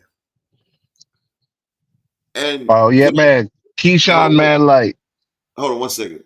Let me get 3 people in the Cash all right. App or the PayPal to support the grind for the day. Can I get 3 people to support the grind, either in the Cash App or the PayPal? Appreciate y'all. That what you saying, bro? Phoenix, what you saying? Oh, my mic was muted, my bad. But yeah, I was saying like Keyshawn, man, like I'm still not sold on him. And I agree with you. Like he don't got that power that he thinks he does. And man, like the one thing that got me was the Pedraza fight. Because to date, Pedraza is the best name on his resume. And even then, I wasn't impressed with what he did with Pedraza, even though he did get the stoppage. I think what was it, round 7? I still wasn't impressed because like Pedraza's coming off a loss, a draw, another loss, and a year out the ring. He brought him down I in know, weight. like, yeah, and he came down a weight class after being a year off too. So that's another thing. And even though that's Keyshawn's biggest name on his resume, like it's crazy to hear the way that he talked I about think Lemos. I think Lemos Tank's fight with Pedraza. I think Lemos is the biggest name on his resume. Honestly, I think it'll be Lemos. I could kind of agree with that. So I'd say Lemos. him and Pedraza is probably Well, top two. Lemos' only loss was against Africa. Lemos was undefeated. You remember Lemos beat the shit out of who was that Lemos beat the shit out of before he fought Africa? Beat the shit out of him. I gotta look it up. But What's going on with you, Mr. Thomas the Hill? Yo. I just wanted to come in and say this, bro. I really want Keyshawn to perform well. I do, man. I root for him. That young brother trying to do something special in boxing. I respect that. I know he do talk a lot and he say a lot of stuff that's fallacious. They all do because they all trying to generate that buzz. Is he? Go ahead. Is he though? Because one thing I can say, the man say he wants to do this and that, Thomas Hill, but then he's been altering his speech. Like Well, he said the the, only person he wanted to fight was Tank. That's all he wanted. Now he started talking about Loma, now Pit Bull. Like, no, nigga, you said the only person that you wanted was Tank Davis. You wanted to fight him. He's been what, tricking the game for too long. well, like I said, that's to build the buzz. You know, you got to build the buzz. You got to build the This is what I'm intrigue. saying. I don't want to see you fight nobody but Tank, like you said, because that man has gained all over 1 million followers doing that shit. Like his follower number jumped up before the last fight. That's why Right. the last fight sold out like that. But see, this fight ain't really sell out like that because after he did that, he started changing his tune. Like he even was admitting that yeah, Tank people reached out to me about the fight, and then when he seen that this fight wasn't selling, he went back to the Tank bashing. Like nigga, you start talking about making fights with Lomachenko and Pitbull. No, when you win this belt tonight, you need to say, Tank, I got my half. What's up? So the tank is to build the buzz. The Loma is to build the actual factuals. Like I can make this fight gonna get made, or this fight can get made. And plus, getting in the ring with Tank could kill your buzz before it even gets started. They just say that to I build it. They don't disagree. really. I disagree. I feel like everybody that's done been in the ring with Tank has been a bigger star after they got beat by Tank, just like Canelo became a bigger star after he got beat by Floyd. Look at let's go down the list. Pitbull Cruz got beat by one hand. And didn't nobody know Pitbull Cruz before this shit. Pitbull Cruz got beat by one hand by Tank. They started calling him the mini Tyson. They started giving him all types of buzz because he lost the Tank. Rolly Ramiro getting there with Tank Davis.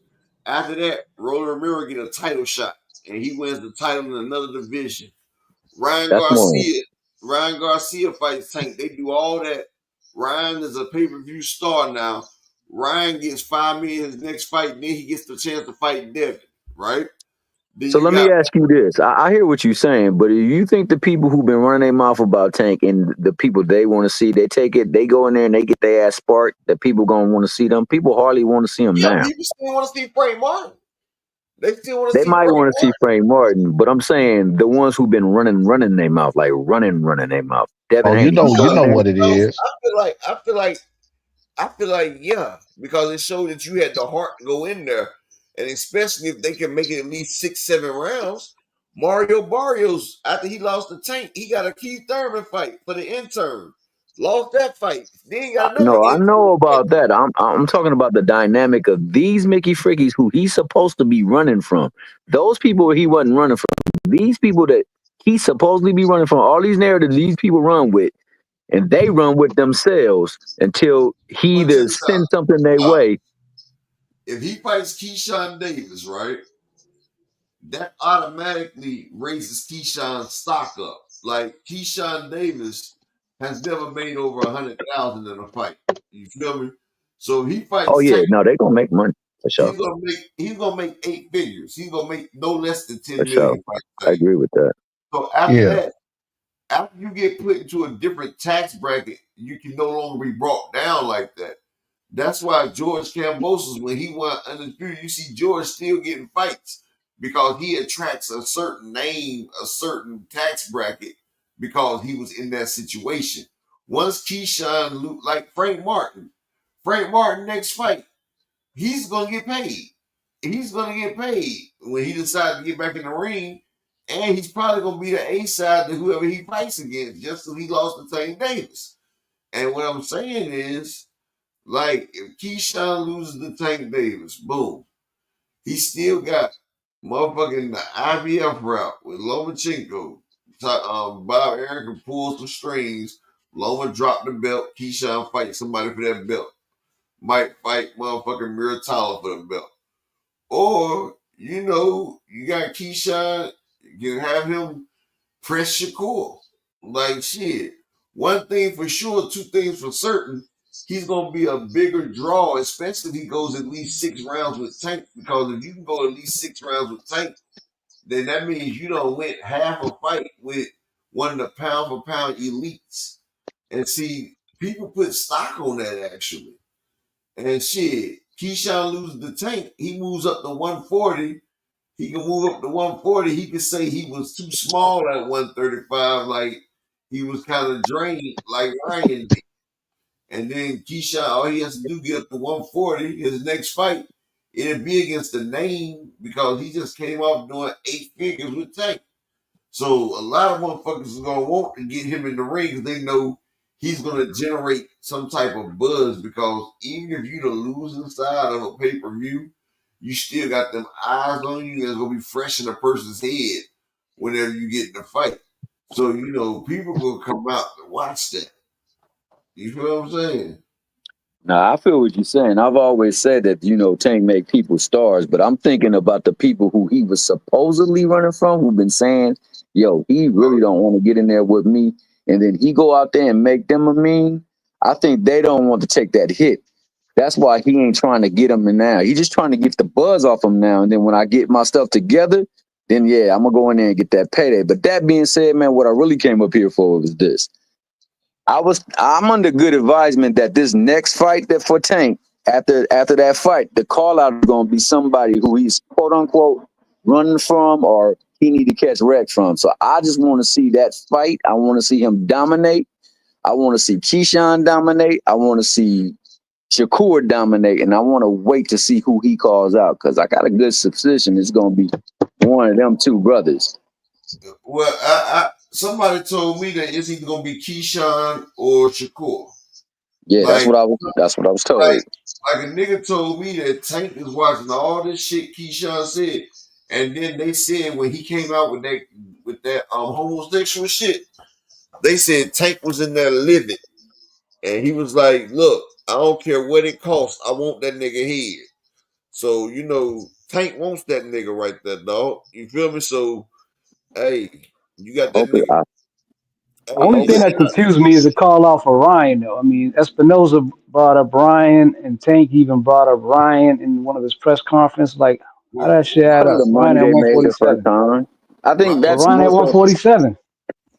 Ryan's a cause welterweight now. So, but yeah, shout out to my brother Lamarcus Robinson in the cash app with that $5 holler. Appreciate you, King. And shout see, out to the Mexican monster Kawhi Elliott in the cash app with the let's go. $2 make them stay holler. And if y'all can I get one more person to support the grind for the day? Can I get Yo, one more person in the cash app or the PayPal to support the grind? But you know yo, something, Thomas? A what's lot of up? people don't even understand it, but I talked about it yesterday. Like, motherfuckers don't realize boxing is dangerous. And Yeah, people realize you can get your lights knocked the fuck out. But Ryan yo, and Tank, I'm that shit's, huh? I'm gonna let you cook, but I got a question to ask both you and Phoenix when you done though. Phoenix left. That's NBA left. I mean, Oh, NHA. that's NHA. Yeah, I got People a don't question for realize both of y'all. you get them lights knocked Yep. out, bro. Like, it ain't shit. They can do the same that shit. But Ryan is at 147 now, and he can't come back down. Ryan, like Ryan is becoming a big boy, and Ryan, people like I said, people don't understand. But Ryan versus Devin, that is a big fight. People don't know that Mexican versus Black is still the biggest fights to make. Hey, Cash Crypto and Akello, I don't even think Ryan can cut that weight, bro. Last time I seen Ryan, he was about 160, bro. Yeah, Ryan a big dude, bro. Ryan Thing every is, bit as big as Devin, bro. It's gonna be hard for him. Like honestly, I think, and this is the question I really wanted to ask.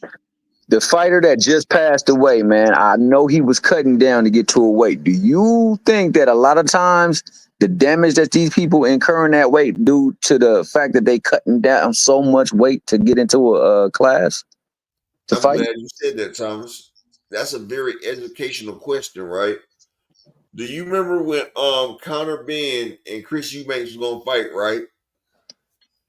And Yeah, you remember Chris Eubanks' dad was like, they trying to get my son killed facts.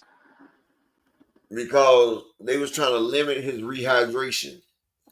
Like when you cutting that weight, a lot of times you can't control which water comes off exactly, Windy City. So you be losing water off fluid off your brain as well. And you can't control when you rehydrate which fluid you put back on your body. So that shit right there, it can be very dangerous, especially if you don't rehydrate good enough and you get the fluid back on your brain. And so you cutting that down weight and a nigga hits you, that goes back to my point of a nigga knocking your lights out. You can get knocked sparked out and you can't recover from that shit. And that's what I was talking about. Like people don't understand how dangerous that shit is, bro. That's why they trying to get people to fight in their right weights. So you don't have to sit there and lose all that weight and try to fight a little ass guy. Exactly, killer. That shit gonna catch up with him sooner or later. And when that shit do catch up, hopefully it don't catch up the wrong way. Yeah, You no, have no. to say AJ.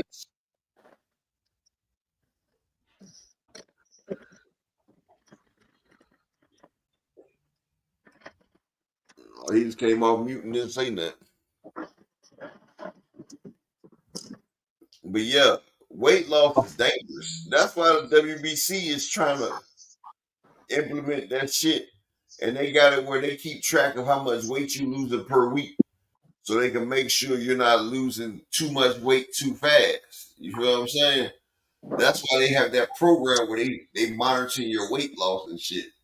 No, no, that's a fact. Nah. I believe that, it should spark the conversation for those committees, those associations, and those bodies, those sanctioning bodies to really consider doing something about bringing it back to like it used to be, where you had to weigh in a certain time by the day of the fight. Because Well, go one ahead. thing about it, on fight day, we don't really get to see real weigh-ins because usually as soon as a fighter makes that weight, they take him straight to the scale. They take a fighter straight to that scale and get that fighter weighed. So as soon as that fighter's weighed, usually the weigh-in is like around between 9 and 10 in the morning. Yeah, So the fighter get rushed to the scale, they make the down weight, and then they start rehydrating. So most times when we see the down weigh-in, the fighter probably done been rehydrating for like 2-3 hours by now. Because as soon as they make the weight, they rush it so they can start rehydrating. Because a lot of people wait to the last day to lose the bulk of their weight. And the reason is that way you just got to rehydrate back up. But if you sit there and you're going 3 and 4 days with this drained ass weight and you done lost all this weight right here, when you're trying to recover, your muscles would have been atrophied because your muscles would be out of fluid, out of vitality. It would have been used up the stored energy that it has. So even if you are rehydrating back up, your muscles will still be hurting instead of you cutting the weight in one day and your muscles don't have time to burn off the stored energy that keeps it. You feel what I'm saying? Because your body, the DNA, right? yeah, The daily allowance vitamins per day, the average human is like 2,200, right? 2,200 calories a day, right? yeah, That's how many calories the average person needs with him going throughout a day without doing anything strenuous or extra. Like you getting up in the morning, you going to eat, sleep, and all this shit right here throughout the day. And I'm not including you going to work and shit like this. I'm just talking about if you sitting around chilling all day, the average person burns between 1,800 to 2,200 calories per day. You feel me? So in theory, you gotta ingest 1,800 to 2,200 calories each day. And if you don't, then your body will get hungry and it'll start finding more. It's gonna take more to fill you up. But you understand what I'm saying now? But if Yeah, not, and see, that's what people don't understand. Like your body takes more to fill you up, but if you sit there and take less, then your body gets used to that as well. And so if you're not ingesting 2,200 like calories, your body's gonna lose weight. Now, just add in the daily occurrence of walking, going up steps, doing shit like that. So that's more calories that your body is burning. So you gotta compensate for the calories that your body is burning, or if you burn off more calories than the calories that's needed for your body, you will lose weight. You will lose weight. And the more you lose weight, the more your muscles will start cannibalizing each other. And like it gets to a point, like if you go on a fast or something, like you'll start getting protein in your urine because your body is breaking down your muscles. Hell, Virgil Ortiz even had that, the rhabdomyolysis. Exactly, Cash Crypto. Like the bigger you are, it takes more for your body to go, but a lot of people have stored up energy as well. Yeah. But everybody has a different metabolism as well, Cash Crypto. But if you're not working out, then yeah, it's gonna motherfucker. And besides working out, it also matters what time you eat as well. That's just like I tell people, don't skip breakfast. Like breakfast is the most important meal. You know why, Thomas? so you breaking that fast. For one, and it's getting your body into a motion where your body starts to motherfucking break down shit early in the daytime. It's got it started. It's starting to go. So now your body is already hot and running. It's burning up the fuel for the day. Now, the best thing you do is walk some or jog some. And that'll create the motherfucking fat burning process, especially if you ate something real light for breakfast, like yogurt and some cereal. You feel what I'm saying? Or Yeah, some scrambled eggs or something. Like something that's light, that's light. And eggs is a great source of protein. yeah, for sure. Hey, the last question, man, I want to ask, because you being a former fighter, I know you would know. You remember how when baseball was suffering from that strike and they had to do things to infuse the They interest did back in the because the sport? King Griffey didn't break their record, bro. Yeah, they juiced the balls and let them hit the roids and everything, so that they can bring the long ball back, so people can come back to the parks and watch the sport. Do you think that they started letting people come down to smaller weights so that they can infuse more excitement in the divisions? You talking about Major League Baseball? What are you No, no, talking no. about? Boxing. You know how boxing got a lot of people that shouldn't be in like smaller weight classes fighting? Oh yeah. You think they did that because they want to bring more excitement to the smaller classes? Now you want me to tell you why they did that? Because it's a thing in boxing called the marquee divisions.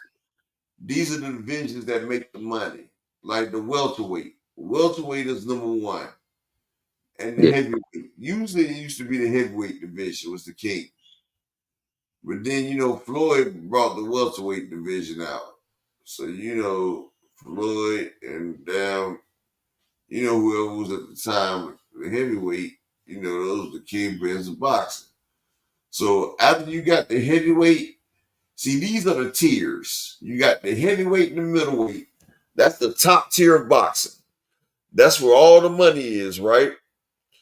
Then on the second tier, you got the light heavyweight, 160, 175, right? Then you got the 160 division, right?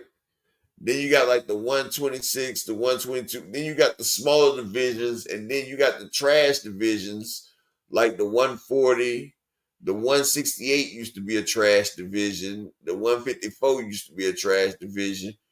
And then, you got the mini-me's. Those is 115 below. You feel me? But that was what they was in the time of ranking money. You feel what I'm saying? Ranking the sport of boxing. And so the people was allowing the bigger people to go down to smaller weight classes because, for one, they can make the weight. For two, it'll be a much more exciting fight when a person comes down that can fight and fights in the lower weight class because he's making weight. And now his punches are going to be stronger. Like, he's going to be able to hit harder. He's going to be, be able to take more. And it's like that's just like, Tank, he fights like hell at 135. But Tank at 130 is a monster. You feel what I'm saying? Like, I don't see nobody at 130. Like, if he goes down there, he will clean sweep it. Just like if he goes to 127. That's just like if Usyk goes to cruiserweight from heavyweight.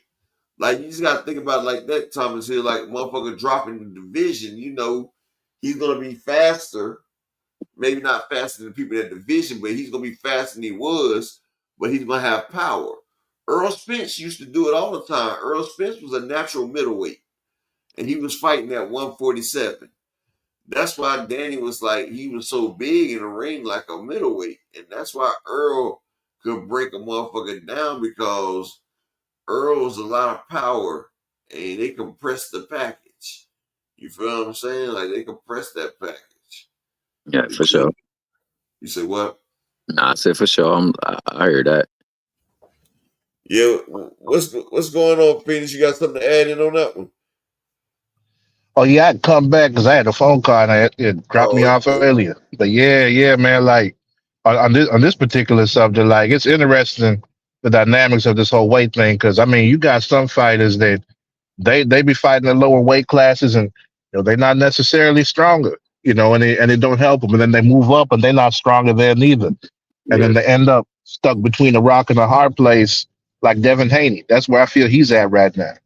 Well, Because y'all remember he dropped down to 135 from 140 back in 2018. He was fighting at 140 back all through 2017 and well, the end of 2016. Phoenix, something? To your What's point, up? I felt like Devin was a lot stronger in the Regis Prograis fight. When he fought Regis Prograis, he was hitting Regis with some stiff shots. Like, He I felt like his was, power at 140 was a lot better than his power at 135. And and then I, the and I next fight would, he had, but then the next fight he had was against Ryan Garcia. So see, I'd agree with that, except for one thing though, because like the shots that he caught Regis with, the first one, Regis had one foot off the ground on that first one. That second one that they had caught him with, that kind of rocked him. Regis had turned around, didn't see it, and then you know how it is with them shots you don't see. So it was right when he turned around and got hit.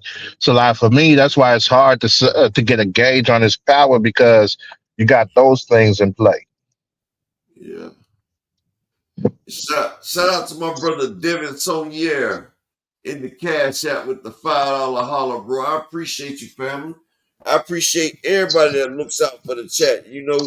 I appreciate all y'all. And like I said, make sure if you're not subscribed to the Discord, you subscribe to it so you can come in there today and see Windy City. That's what we talking about.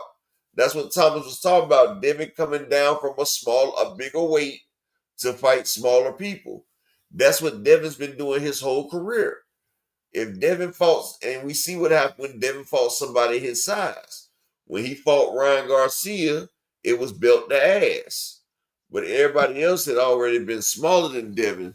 So Devin was able to bully. He was able to bully everybody that was smaller than him. But the bully got bullied versus Ryan. And that's what I be saying. A bigger fighter going against a smaller fighter, and they both got the same skills, the bigger fighter is going to win, because it's weight classes for a reason. And a lot of people giving Bud a chance, right? And this is all I got to tell y'all. Jermell Charlo, people forget Jamel Charlo was a knockout puncher. Jamel Charlo hits harder than Bud, I would say. I would say Jamel Charlo hits harder than Bud. After Canelo felt Jamel Charlo's power, Canelo went into a stalking stance and stalked that man with his hands down and was waiting to counter everything he did. Now, people don't realize now when Canelo does that to Bud, Bud's going to be up in Shit's Creek because he doesn't have a chin like Charlo. So, can y'all imagine Bud getting hawked down by Canelo with his hands down, trying to corner Bud? That's what, and Canelo didn't sit down at all that whole fight. Like Canelo, that was the best we've seen Canelo look, physical wise in years. He turned back the clock because he was in there with a Mayete. Now, when he gets back in there with another nigga, you think he about to know Canelo is not going to lose to another black person. To another black person. And to add on to that, I thought you was done with that. My bad, bro. Oh no, go ahead. Yeah, 'cause I was saying like, yeah, because it's one of them things with Canelo where like, and with a lot of fighters that's on top, they fight a certain style because of the way that they got to go with it. Like, look at his fights with Berlanga and Munguia. So he had to go ahead and stand there in front of him and be flat footed and slip in between shots and get in so he'd be in range to counter him. And they were Versus much dancing bigger than him. around. And both of them Yeah, fighters were much bigger than him. You got exactly. Bud coming up from 147, 154. He ain't got to worry about size on that one. Exactly, but the other thing is they were taller and had a longer reach too. So you can't fight somebody that got a longer reach and they're taller than you the same way you fight someone that got the same reach or even a shorter reach. Like you got to be in close because they're going to be trying to play keep away and use that reach to their advantage. So Well, you know what? Canelo can't. Yeah, Charlo is almost 6 feet as well. He's 5'11". Charlo is 5'11". So Charlo did have some height, but Canelo his body is solid at 168. He's had yep, years to get his muscle mass comparable to 168, whereas Charlo has been making 154 all this time. So his muscle mass is slated for 154. So for him to try yep, to pack on 14 pounds of muscle, it was never going to happen. And Bud is trying to pack it on, but remember, Bud is coming up from 147 technically. He came up from 147. Matter of fact, technically, Bud is a 135-pound fighter. That's what people ain't realizing. He came from 135. Even yep. though he was cutting weight to make it, this nigga fought as low as 135. Canelo fought as low as 154.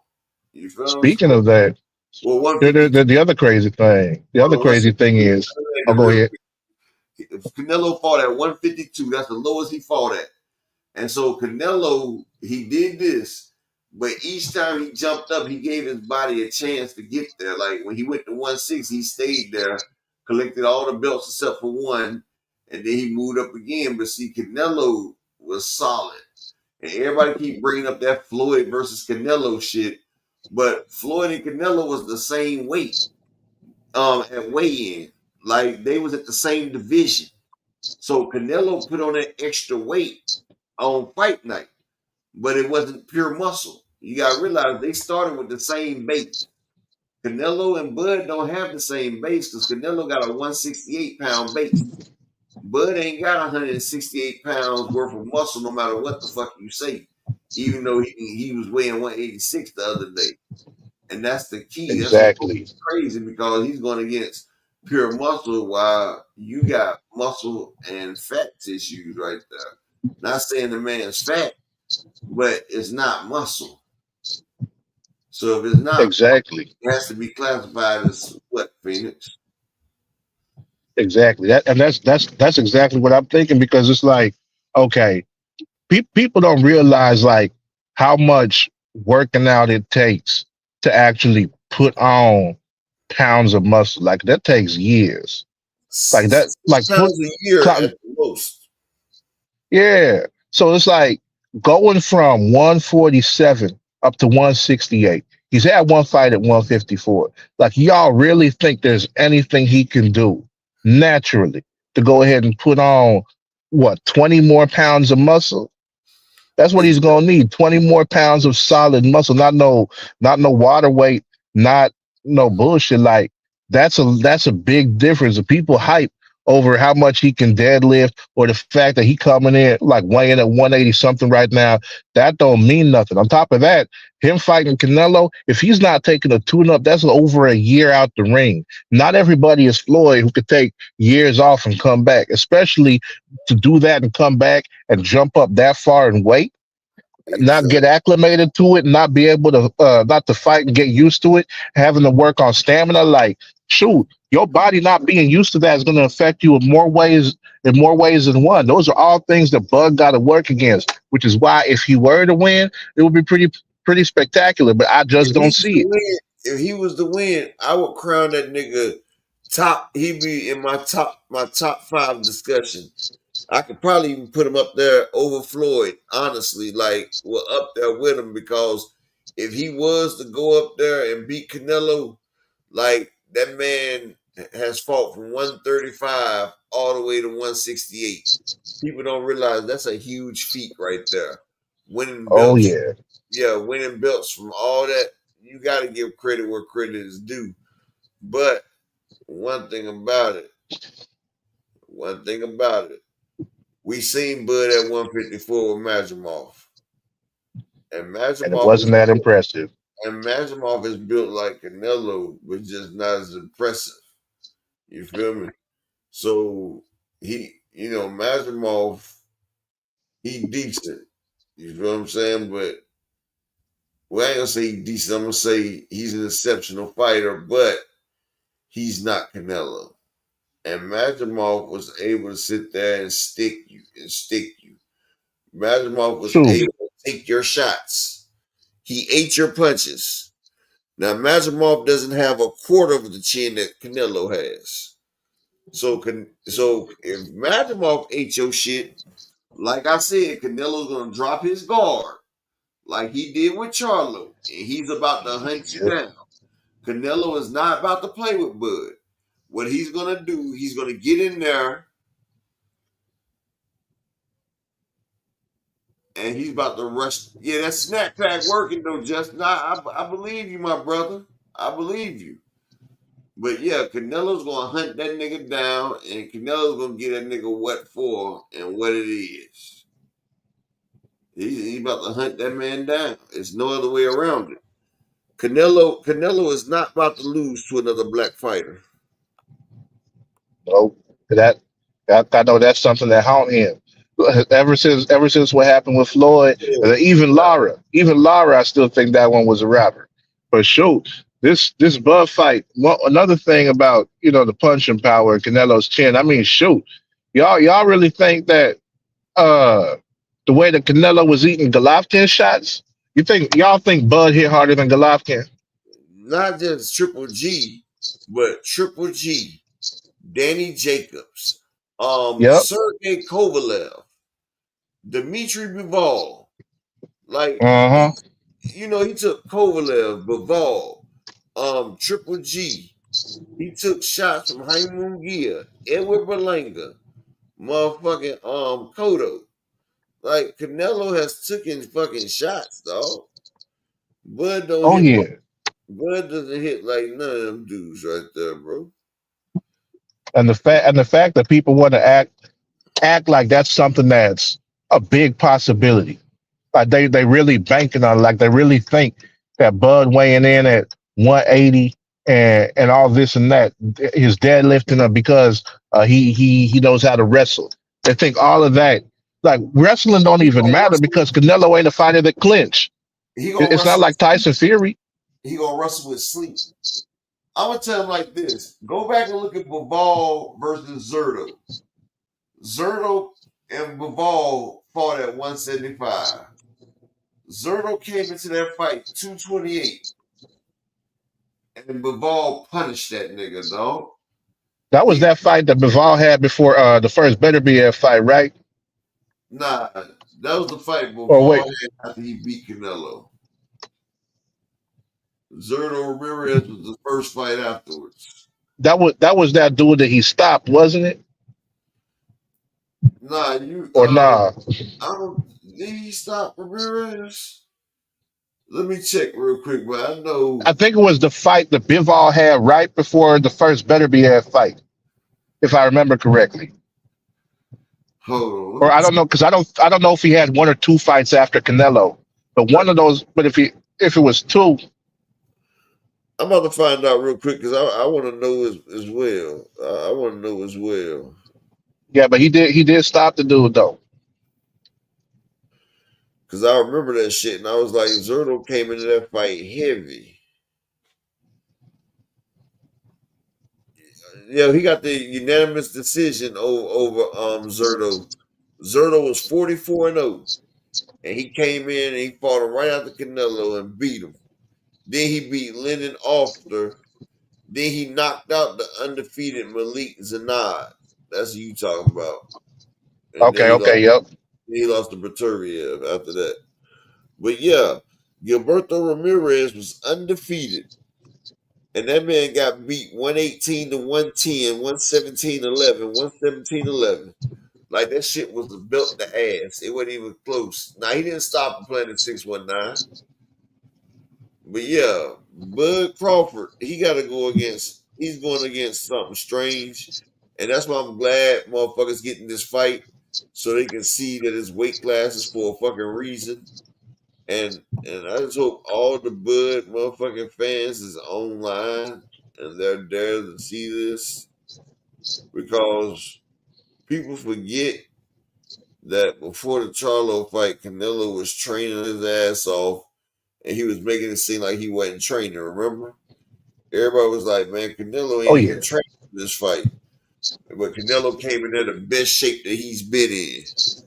And you best believe all this bullshit Terrence Crawford been talking, all this bullshit people saying they disrespecting Canelo's legacy, dog. Like, do you know how disrespectful you have to be? Was the undisputed champion. You telling me a nigga 2 weight classes below me is gonna come up here and beat me and take my shit? Like that's just yeah. disrespectful as fuck. And I'm gonna tell people just like this: if Terrence Crawford beats Canelo, I'm about to sit there and give him all the praise and all the shit that Bud deserves. So when Terrence Crawford loses to Canelo, he's gonna get all the bullshit that he deserves. He's not gonna be pound for pound number one. I don't want to hear like exactly Cash Crypto. I don't want to hear that dare to be great. Nigga, you knew what it was before you fought. Nigga, you already weigh more than him right now. So I don't want to hear nothing about he jumped 2 divisions. Nigga, you coming in as a 168-pound fighter. And you have to lose weight to make it because you was 180 something pounds. So yeah, I'm not Yep. none of that shit. I don't want to hear no. Well, you know he went up 2 divisions up. I don't give a fuck. Nigga. And I don't want to hear them talk about the inactivity neither. Whenever I he don't done even had hear that chances to shit. fight. You don't get no excuse. You get your ass whooped, you got your ass whooped. You're not pound for pound number one no more. Because motherfuckers can't pick and choose. You can't want all the accolades if you win, but you don't get none of the criticism when you lose. Nah. Nigga, this shit's Hmm. gonna go both ways. Nigga, either you win it all or you lose it all. It's gonna happen. One way or the other. Nigga, you gonna take That's an the A, way it you goes. take a dub. Because Canelo ain't got no choice. If he he loses. You feel me? So shit. Bud knew exactly what he getting into. Oh, if he lose, they're gonna crucify Canelo. They're gonna talk about it was a cherry pick gone wrong and all this and that. And I see, but Canelo ain't even the one calling out. You calling Canelo out, nigga. Like, you can't call it cherry pick when you called him out, just like when Mikey Garcia called out Spence. It ain't Yeah. like Spence went looking for that nigga. No, you went looking for that damn wolf. And that's the way it is. See, and it's good. And this is why I'll give Terrence Crawford props because like he's sticking to the way that it should be. Like when you call a fighter out, you go to them and you do what they want. Like all the other fighters before him. Like when Floyd was calling out Oscar, he went to Oscar. You know, Marquez and Canelo, they called out Floyd. They went to Floyd. That's Oh, called Andre Ward. Andre Ward that called out Kovalev. He went up to Kovalev. that's You know, called like A they, that's called A side privilege though. I mean, Canelo's the A side. You got to go to him anyway. And yeah. Floyd is But the A side. You got to go to him anyway. and even then, just as a standard, like you can't call someone out, say you better than them, and then you want to be the one to set rules and stipulations. Like even And without an A side, you forgot he was trying to fight Canelo at a catch weight. And Canelo was like, fuck that shit. I'm not fighting no catch weight. Nigga, you calling me out. Remember, he was trying to fight Canelo at 164. exactly. And Canelo even said that he's not going to try to go down the weight again after the whole catchweight situation with Floyd. He said, 'cause you know how it is whenever they got that, oh, I felt weak. I'm not losing weight again like that. So we already knew that if they was talking about a catchweight, Canelo wasn't about to do that from jump. They knew that. And that was back at 152. Like, shit, Canelo was down 16 pounds heavier than that. Yeah. But all I'm So saying yeah. is, Bud, you can be one of the greatest of all times, one of the greatest of all times, or you can just be a motherfucker that gets knocked the fuck out by Canelo. And I Yep, think, and I kind of feel like people gonna be in for a rude awakening when they're gonna see like Bud's skills ain't like what they think it is. Because like for me personally, looking at the Madrimov fight, man, Madrimov was landing a higher percentage of his shots, and he man, made Bud miss a whole lot. I'm about to keep this shit all the way funky. Go back and look at the Jose Benavidez fight. Jose Benavidez was giving Bud everything he could fucking handle. The With one only leg. the only reason Bud beat that man is because he had one fucking leg that he got shot. He couldn't duck. The man in the third round, he lifted Bud off his feet 3 times with body shots.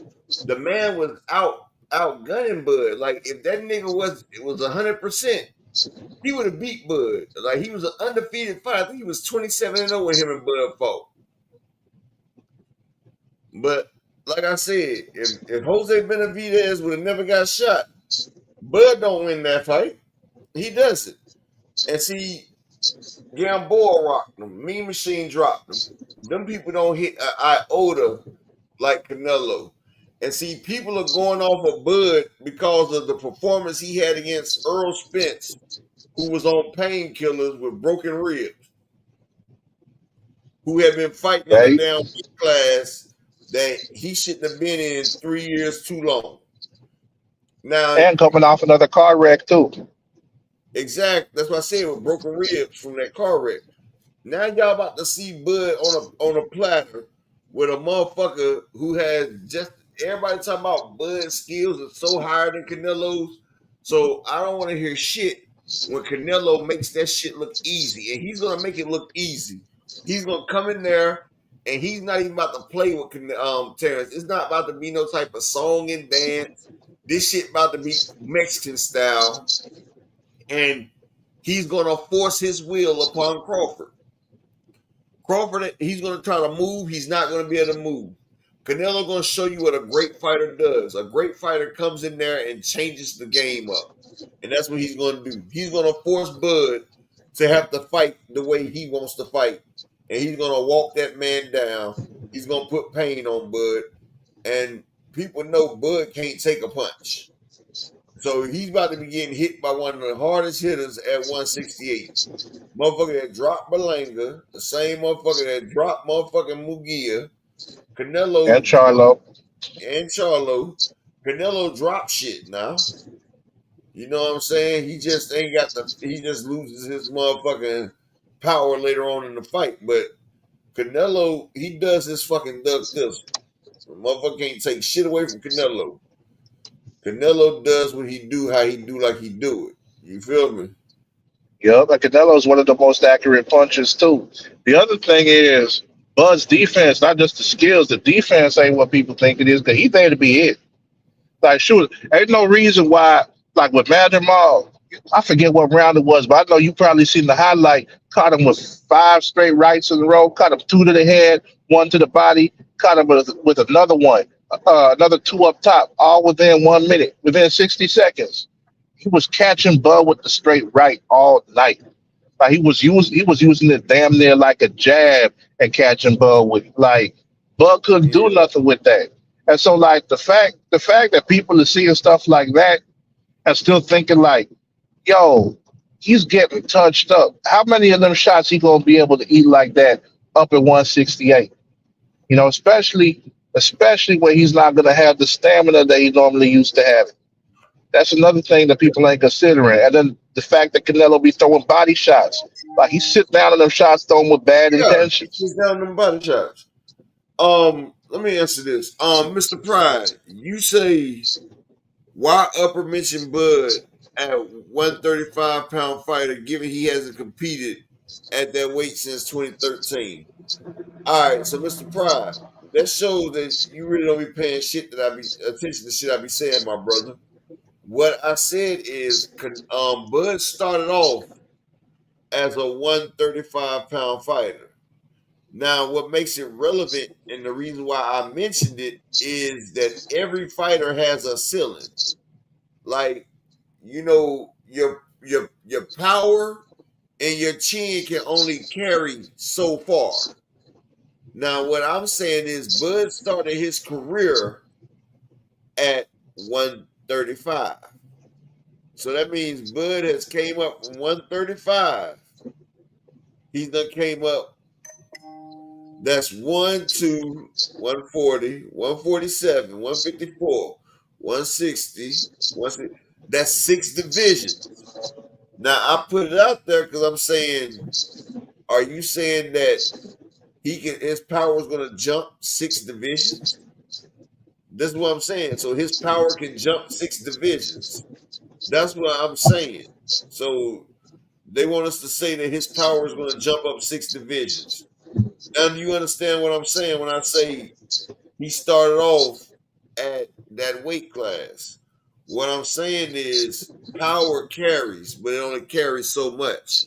Floyd Mayweather started at 130. When he started getting up to 150 something, he wasn't knocking shit out like that. You see, Bud when he fought motherfucking when Bud fought Madrimov just now, Bud power didn't carry. You see, Madrimov was able to eat Bud shots. Now you understand what I'm saying. What I'm saying is that power don't always carry as many divisions as you go up. That's what I was trying to let be known. You get it now? Even then, that should be common sense. I mean, like, shoot, you know, how many people gonna do 8 divisions like Pacquiao? But then not everybody got Alex Ariza in their camp, so I don't know. But like on average, like people out here thinking that fighters is going up 5, 6 weight classes in their career like a normal thing. Like it's not. That's why there's very few fighters that have been champions of multiple divisions like that. You know, Matter of Pacquiao, they fact, got look at Tio. Tiafimo was knocking shit out at 135. He done went up 1 division to 140. He's struggling to knock shit out. Tiafimo ain't getting no knockouts right now. Tiafimo can't knock shit out right now. yeah. And look at Shakur. Look at Yeah, Devin Haney. yeah, Shakur wasn't really knocking shit out anyway, but that's what I'm saying. Like, that's what I was saying, Mr. Empire. Your weight division matters. Weight matters. And where you start from matters. Roy Jones started at 154. At 154 and 160, Roy Jones had a 100% knockout percentage. When Roy Jones went to 168, he dropped to a 75%. When he went to 175, he was the 50% knockout percentage. When he went up to heavyweight, his knockout percentage was 0. He had to go to the cards. Now you get what I'm saying? It matters when you move up in weight. That's what I was saying. That's why I brought it up, brother. Yeah, You people paid feel? attention. They know that's the one thing they don't get. Like they keep on trying to they keep on trying to act like it's normal. for all that to be the case. Like, how many fighters do you know right now? Like, you could even look at the previous generation and shit. Like Tim Bradley, I think he only fought in 140 and 147. Or you could look at Kell Brook. You know, he fought at 147, 154, went up to 160 for Golovkin, came back down and fought Kell Got his Brook at face. 147. He went up Then, to 160. not Kell Got his Brook, but face, Errol bro. Spence. And then, Yeah, he closed out his career with Amir Khan.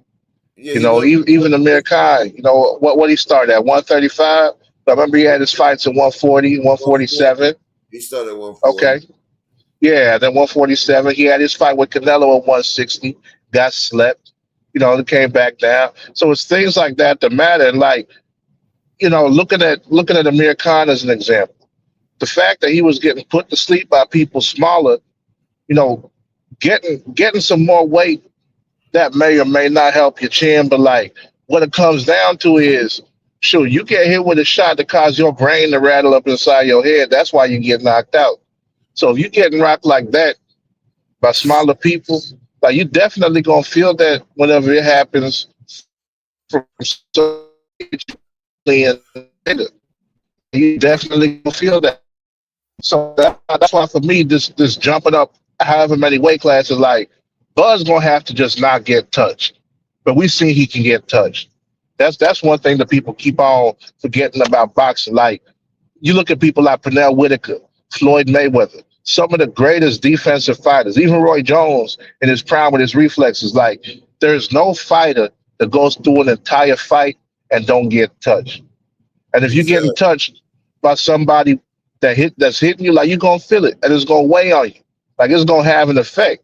That's why people not understanding that taking them shots because they ain't never been in the ring. They don't know what it's like to be taking shots while at the same time fighting and everything else to go in with it.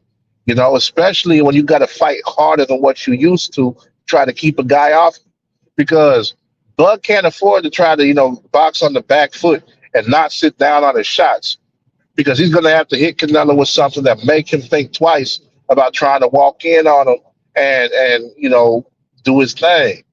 If I don't Canelo ain't think. respecting his power, then he's just I going to don't be think it's. like the I don't think it's nothing that they can hit Canelo with that's gonna make him respect it. Honestly, exactly. And that's the thing. Like his best bet of having that happen would be to stand there and sit down on some shots. But if he do that, he's gonna have to worry about eating something that's coming back from Canelo. And that's what put him between a rock and a hard place. Like a lot of people don't realize that jumping up that much in weight classes, especially when you going up against a guy that's solid at the weight class you're going to, somebody whose body is used to that and yours ain't. Like just because you put on that weight don't mean you're gonna have that same strength. That's something exactly. that people ain't taking into consideration. But shit, the damn fight about to come on in 10 minutes between Nico Ali Walsh. He about to get the fight card started. So you want to Oh, get that's what's up. the thing? I gotta make sure we get the damn thing set up in the Discord. I gotta make sure. Not for Hey, me. GM, if you still in here, see if you can get the Discord started, bro, because the fight card about to start. Yeah, sure. I'm on the road on the way back to go ahead and grab go ahead and watch that. Got to grab the kid to head back home, and we're gonna sit down and watch these fights. But Okay, yeah, cool. like for real, like the Nico Ali Walsh. I'm thinking they're gonna give him an opponent to where he can shine again. So I expect him to get a stoppage. That Yeah, that's just my yeah. take on that, especially with the way that the last fight went. It was a close fight, and me personally, I did kind of think he got robbed in that last fight. Nah, he won. That He get got beat that fight, and then he got his face back. They let him get his face back. I felt like they robbed the other dude when they got the rematch in. They already okay, let him. okay, They already let him beat the dude that beat him. They already gave it back to okay, him. okay. But So see, this fight, yeah, I think they might want to let him get a knockout. So they might give him somebody that he see, could do that with. they keep saying he the grandson of Ali and everything, but his dad is white. So Yeah, you know yeah. what your father is, bro. So he doesn't have the Ali blood in him, bro. Like y'all keep pushing this false narrative, like he got motherfucking Jim Beam's blood in him, not no Ali blood. Like you are what your father is. So He got to market himself somehow. yeah. But shit, bro, I Yes. appreciate you for coming up here, bro. Are you part of the chat? Well, on Discord, Yeah. yeah, I seen you would drop the link, so I'm gonna go ahead and hit that because I be on Discord. Yeah, that's the AMC Discord. So go ahead and get in there. That way you have a permanent spot in there because we're gonna be showing shit like that. We're gonna start showing UFC, all types of shit, all types of sports in there. And plus the All right, all Discord right. is always open, so it's a chat room in there where people can talk to each other all day long. You feel what I'm saying? Like you can always go in Yeah, there and drop a line or two. You feel me? yeah, for sure, for sure. So appreciate you, bro. You want to get a shout out before we head out? Shoot, I really got much left to say, but I hope everyone enjoys the weekend and enjoys these fights tonight. All right, good brother. All right. Hey, appreciate everybody for coming out here. Y'all know if you're part of the Discord, I'm gonna get with GM, make sure he get the fight set up so we can go ahead and go in here and party. Peace and blessings to everybody. Shout out to the family. Dr. Key ain't here today. Shout out again to 2 Cent, man. And I'm out. Y'all know what the fuck going Peace. on around here, nigga.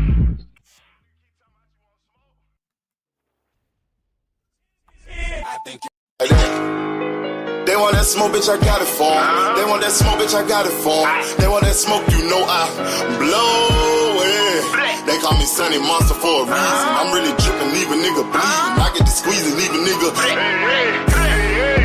They want that smoke, bitch, I got it for 'em. They want that smoke, bitch, I got it for 'em. They want that smoke, I blow it. They call me Sunny Monster for a reason. I'm really dripping, leave a nigga bleeding. I get to squeeze and leave a nigga bleeding. Raw Molly got me all up in demon mode. Mouth moving like I done put clean in my nose. Tryna catch me up, I can leave with some hoes.